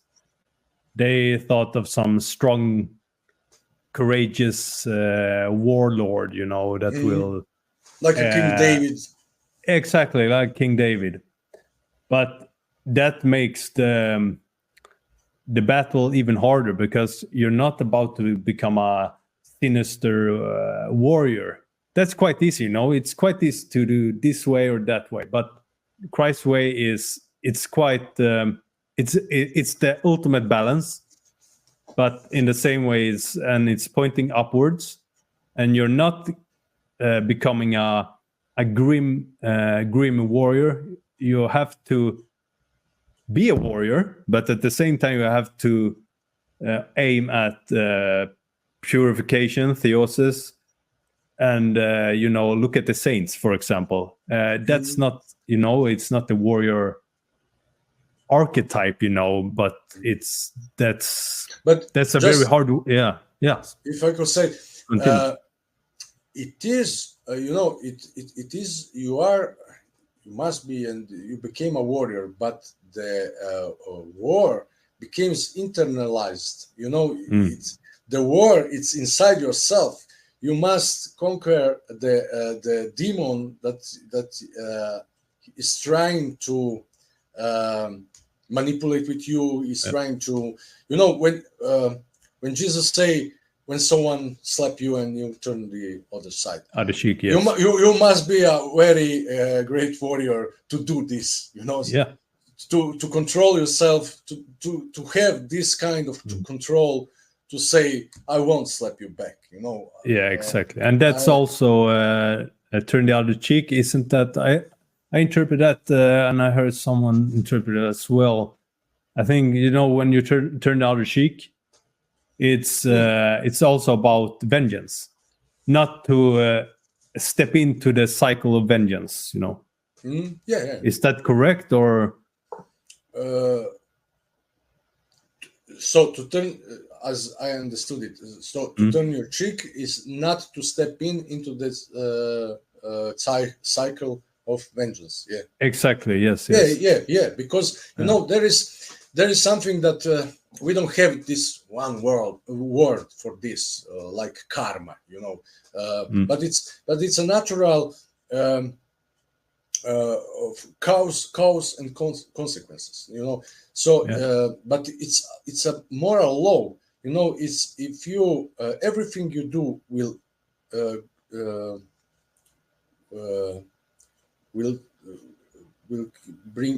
come back to you. So if you're doing good, it will come back to you. If you're doing wrong, it will come back to you. We have in the Old Testament, eye for an eye, tooth for a tooth. Yes. So everything that you do. So if you slap back, okay, but then he will slap back to you, and then you will slap back to him, and then there is never end to this kind, because it's a law. So if you want to break, it's a law of this world. So if you want to break the law of this world, that is this karma law, the only way to break it is by the law from above, Christ law. And so break this chain of consequences, be merciful, say, I won't slap you back, because I won't start with this. I want to bring peace to this world, to this situation, to everything. I want. I understand you. You are, but we can do that only when we understand. You cannot. You cannot do it, I think, because our nature is angry. We want righteousness. And if somebody slaps you, the right thing is to slap him back. This is righteousness. But Jesus said, "Let your righteousness be upon righteousness, of people of this world. Be more right than them." So it's okay, I know you are angry and you have slapped me, and now I am angry too, and I will slap you back, but we will be more and more angry, and I won't make it. I won't cut this. I don't want anger to rule. I want friendship to rule. So if I want friendship to rule, I must make the first, step of friendship, and to say, okay, I understand your anger, and I want to calm down the situation. I don't want to go further anymore. And so, it's about bringing peace into the world, and you cannot bring peace into the world if you are not a peaceful person. So you must become this. So it breaks down often to, or we modern people, we have been born with this picture of the world that everything you can see, touch, smell, that's what reality is. But it's not what you do externally totally. If I slap, if I get hit and I hit him back, that could be bad and good. I'm not a relativist, but the intention, if it's like, if this person hits me to get through me to take my wife or my children, for example, the right thing there is to smacking back, because that is my attention is not for my own sake. It's for my wife and our children, and it's aiming upwards. And at some point, people also have to take the consequences of what they're doing. So that's a very, a subtle, it's a very hard, how to balance it out, So I think intention is extremely important when you do things. Also, as you said, when when you see people at church that go like every Sunday, I believe, but don't pray morning and evening, and I don't feel it in my soul that I don't do the work inwards. No, it's like intention also there, in every part of life. But I think that one thing is to go back to what I was talking before. You cannot do this, because this kind of this is divine stuff. To turn the other cheek is it's not human. It's divine. So you cannot make it without sacrament, without the Holy Spirit that it's dwelling in your soul. So I know now, because before I was also I was always very angry, and I was often in that kind of situation. But now, after 5 years of taking the Holy Sacrament, and I'm going daily at Mass, and I'm living it fully. I was in the last couple of days. So there was 2 or 3 situations that there was that type of situation, but I was handling that situation so calmly, so that I was surprised how calm I was, and that they just didn't, they threatened me, but then didn't know what to do, because they saw how calm I was, that they just didn't do nothing. They go away. So I think this is the way to solve the situation. When, as much as you are you are living with the Holy Spirit, He's in you, and then He is the one who makes this, this atmosphere around you, that it's almost like a miracle. What kind of situation you can go through with Him. And He is the one who don't want you to, you just your human part, the human part of your being, of your soul, will smash him, his face. But you are so full of Holy Spirit, and he says, "Don't do it. No. We can make it on the other way, and you listen to him, and it goes, when it's really, because when we say that the Holy Spirit is a person, it's really like that. You really have intimate contact with the Spirit who is your friend, who is God, and if you really listen to him, if you learn to listen to him, and if you follow his advices, he always puts you through this kind of situation without any damage, like Christ. He had many situations before he had came on the cross, so came this day of the crucifixion. He had many situations when the listeners, Pharisees, so wanted to kill him, wanted to harm him, but they didn't make it. He just go through and nothing happened, because this is the way how how God's Spirit protects his children. And but when came the crucifixion was his mission, so that was a point that was unavoidable. We know that he even prayed for this, if it's possible not to this cup, to not drink this cup, but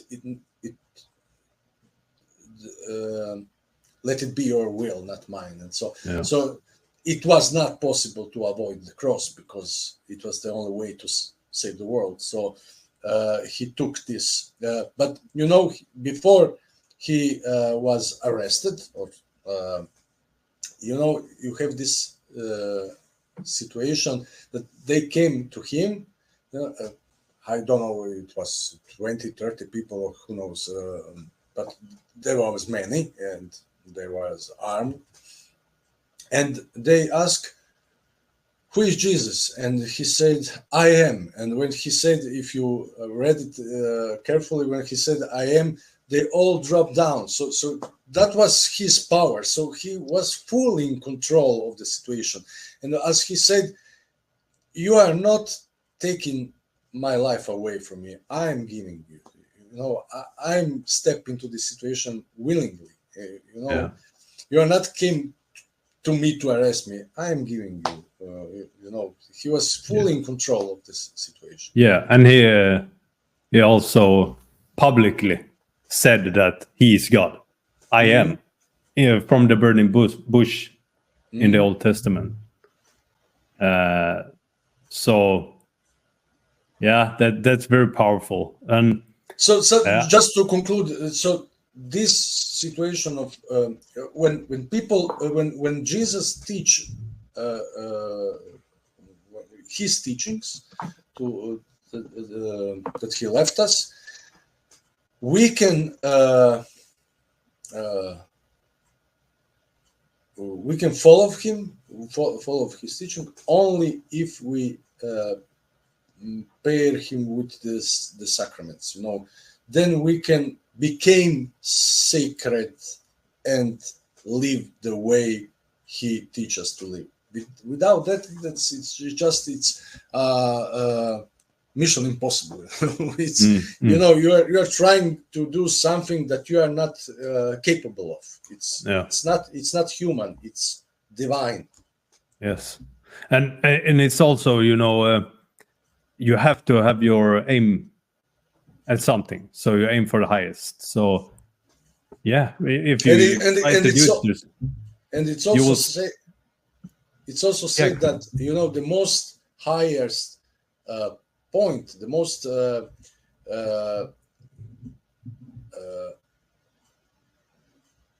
the meaning of human life, the highest point of meaning of human life is to become saint, to become sacred, to become like God. So this is the most meaningful aim that you can go for, Yes. And it's not impossible, because God wants you to do that. He calls you to to do this. Be saint like this, like your father is. Be holy like your father is on the sky. So this is our call. This is our meaning. This is the most that you can achieve in your life. To become a saint. And that can be for some secular people that can be very off-putting, and they will maybe questioning it, like, are you putting your on a high horse or something like that. But on the same time, and at the same time, if you look objectively on Christianity and the saints that the churches have produced, it's inevitable that you. So put it like this: it's crazy to say that is bad. Yeah. If you say it's bad, then you have to question what is good. What is good then? Yeah. So it's extremely transforming. I can relate to your situation with the usual anger in the past, and then hello there. Just a quick interruption from the conversation here. I will just inform you that if you would like any coaching session with me, you can easily do that by just send me a mail and you will receive a free consultation. And if you put the episode name in the mail, you will get additional free hour of coaching. I also offer personal training and diet plans. Just hit me on the mail or send me a PM on Instagram or YouTube. Thank you very much. And now back to the conversation. I can relate to that. And, this humbling, you get humble and then you become very stoic, So you can see this like not a prefigure of Christ in any way, but you can see this behavior in Marcus Aurelius, and he talks about logos, but not in the same way. But in a sense, in Orthodoxy you have this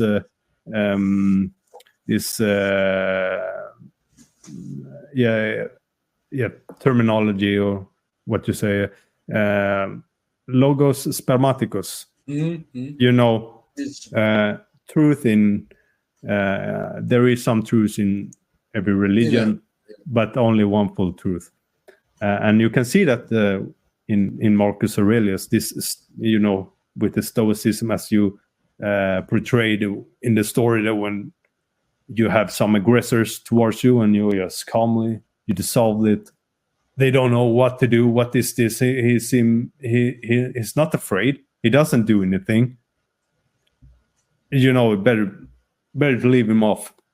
We don't know the guy.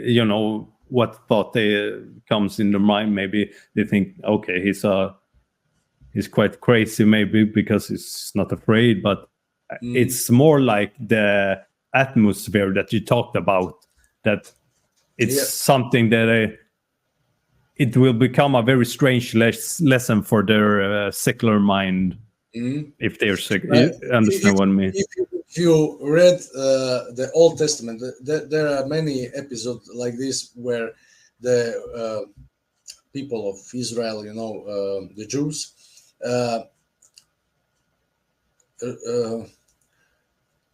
was going in the battle or in the war with some pagan nation or pagan tribes around them, and they were not even fighting because the atmosphere was so God was with them, and the atmosphere was so that they was so afraid because of this atmosphere that they ran away. They just dropped their weapons and ran away. So this is, you are in the middle of this godly presence, and you're feeling safe, but they are outside. They are feeling threatened. They're feeling they're full of they're afraid, of Yeah, yeah. of terror, full of terror. Exactly. And this, the fear is the fear that brings them to flee. And when they flee, even if they're like 3 times the amount of warriors, they flee and they have their back towards their enemy, and so they fall. And also they fall when they run from fear on the stumbling stones, quite literally. And you can see also in the Old Testament is oftentimes is the children of Israel, they get this rumor that they have and people, you can see that the pagans, many of the pagan kings and so forth, or their counselors or whatever, it differs, but you can see like they say, okay, we better not we better not wrongdo the children of Israel because their God is with them. With them, and they don't do anything. So that's the experience of the luminosity. The one who is a friend with the luminous experience, who knows it, and who is who has become, so to speak, who knows God, who knows this, who has become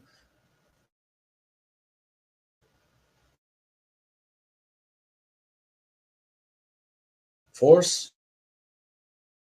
You froze up a little bit there, Momir. In the center of, what? You froze. You're freezing. You're freezing. Froze. Yeah. So let's see. 2 seconds. Let's see. Yeah, I think it's okay now. Yes. Okay.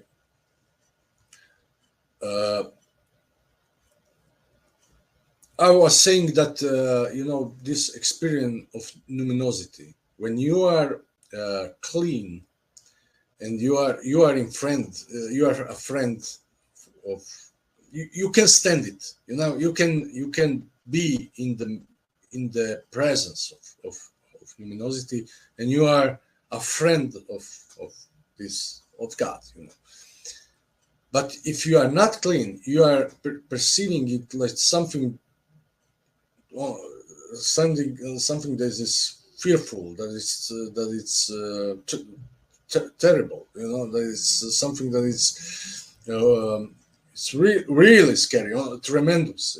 It's so it's like when the coffin, the holy coffin, was not with the Israelites, but was with the Philistines in the Philistines land. So they were all becoming sick because of this. The covenant. The covenant. Yes. Yeah. So it's because because the sacred, it's something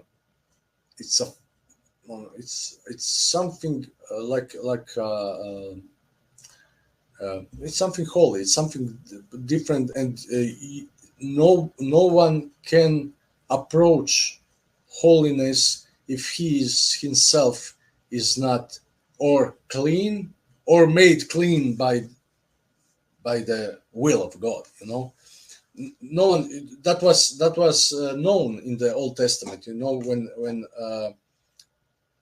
Isaiah, the prophet Isaiah, when he saw this, when he had this vision with God on his throne, and he said, "I'm going to die. I saw the God, and nobody can saw God and stay alive, and to live, yeah." But then God cleansed him he touched his mouth and he cleansed him, and he said, "Now, now we can talk." So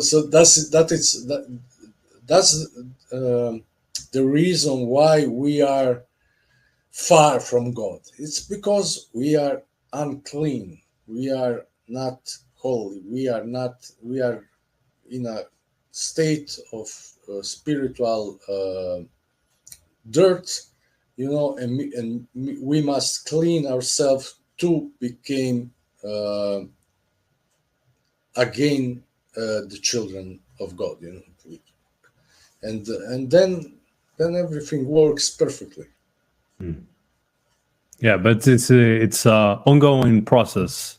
Yeah, and we don't know how long it will continue. yeah, but we have this. Every one of us, that it's an individual responsibility, to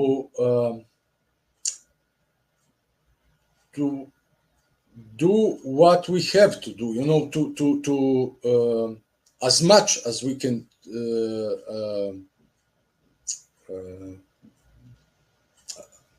give the answer to God, to let Him to enter in our lives, to listen to His will, because it's His will that will be that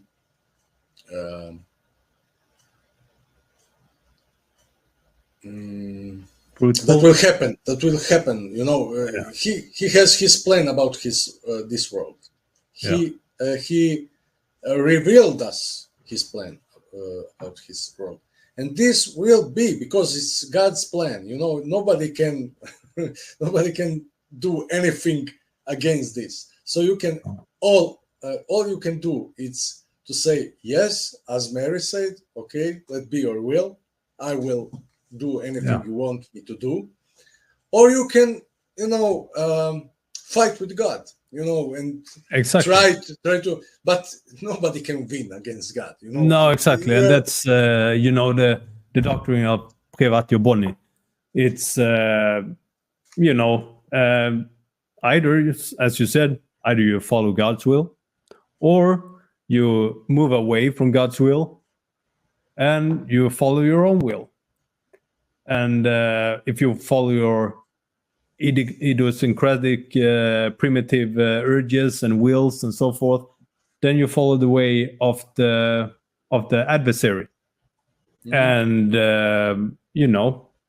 in the end it will dissolve you, and that's why we call evil it's non-existent, because it's if you follow evil you will self-determinate psychologically, or maybe it takes to in an extreme example, may hang yourself or something like that, or you have a addiction to drugs or sex or violence or whatever. It leads to non-existence.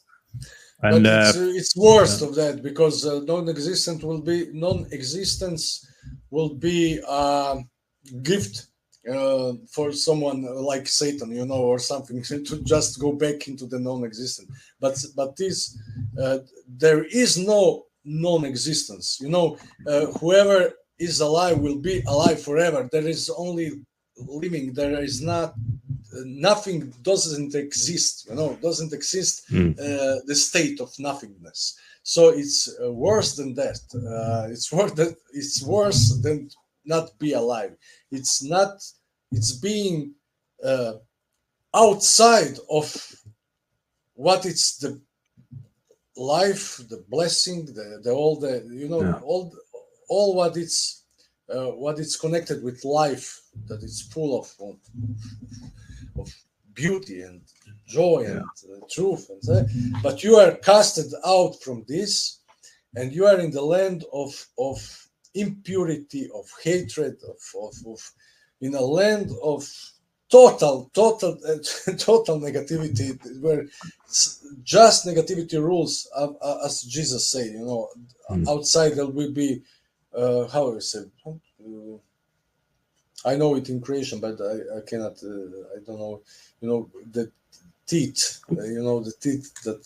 The teeth. What's the word in Croatia?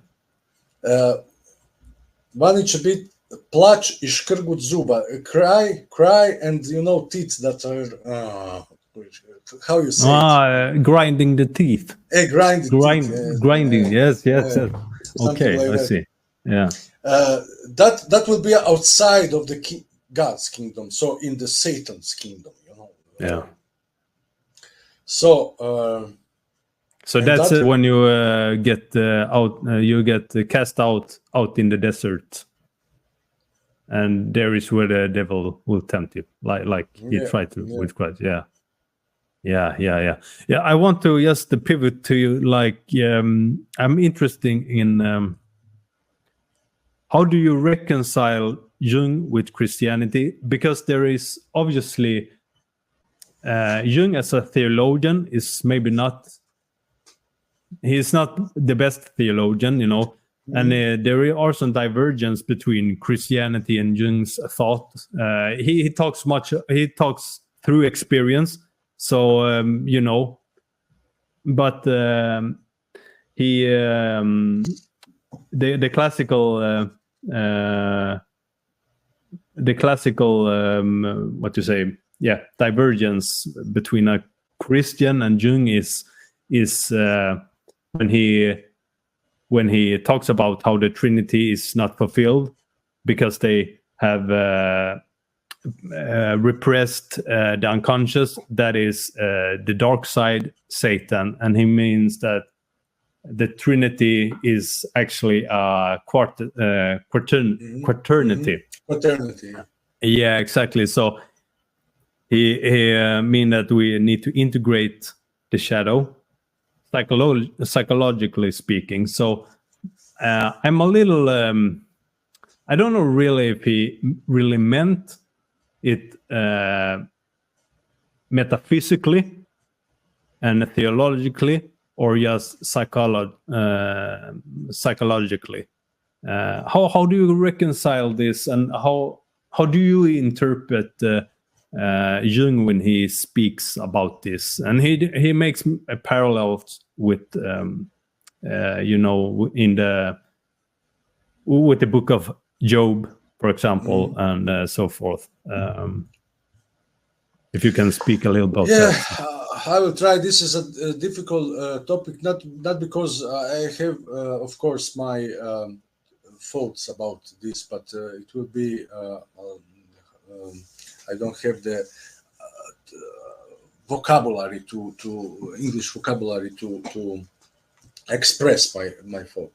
Yeah, it's a very hard topic. It's a hard topic too, but I will try. No. Yeah.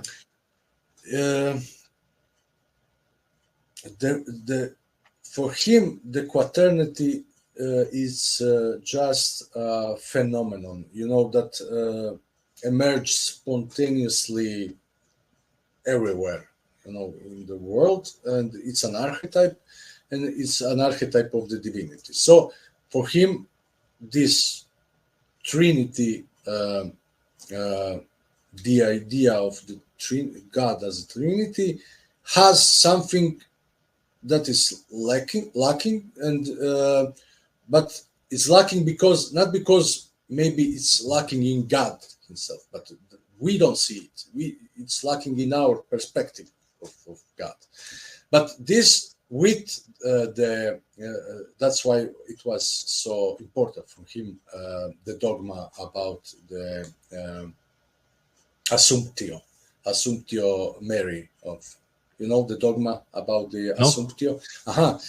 Okay. The Catholic Church in the 1950s, the year of 1950, established the dogma of Assumptio Mary. So the Mary, the mother of Christ, has been elevated to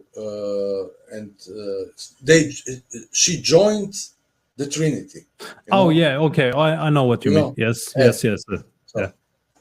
and this is for him. This was really important. But just 2 seconds on that. I have heard of it. I don't know it I'm not very familiar with it, so I just, before you explain a little bit in depth, I wonder how do the Catholic Church put Mary in the Trinity? Is it like they see her like the, I don't know, wisdom, Sophia, or the feminine part, or That's the way like Jung see her, like she's the embodiment of Sophia, let's say. So there's the end of part 1 and the first third of our 6-hour-long conversation. In part 2, Momir and I will continue this discussion, diving into some really thought-provoking topics, including dreams, the doctrine of the Immaculate Conception, Jung's view on Mary and the Trinity, and also philosophical issues like the problem with the one and the many. And then we touch on the Filioque doctrine and monarchical Trinitarianism. So stay tuned for these really interesting and thought-provoking topics. Don't forget to follow this podcast here on Spotify, and also subscribe to my YouTube channel. And why not go in and share it and like my content and episodes. So all the episodes is in one list, so it's easy to find the particular episodes. Don't forget to check out my Instagram account, Matthias Lidborn, and Matthias Lidborn SWE. The SWE is my Swedish Instagram account. Anyway, if you want to book a coaching session with me, you can always mail me or go into my website. All the information is in the description in this episode, in YouTube and also here on Spotify. So, I hope you tune in to the next episode. Thank you very much. Bye.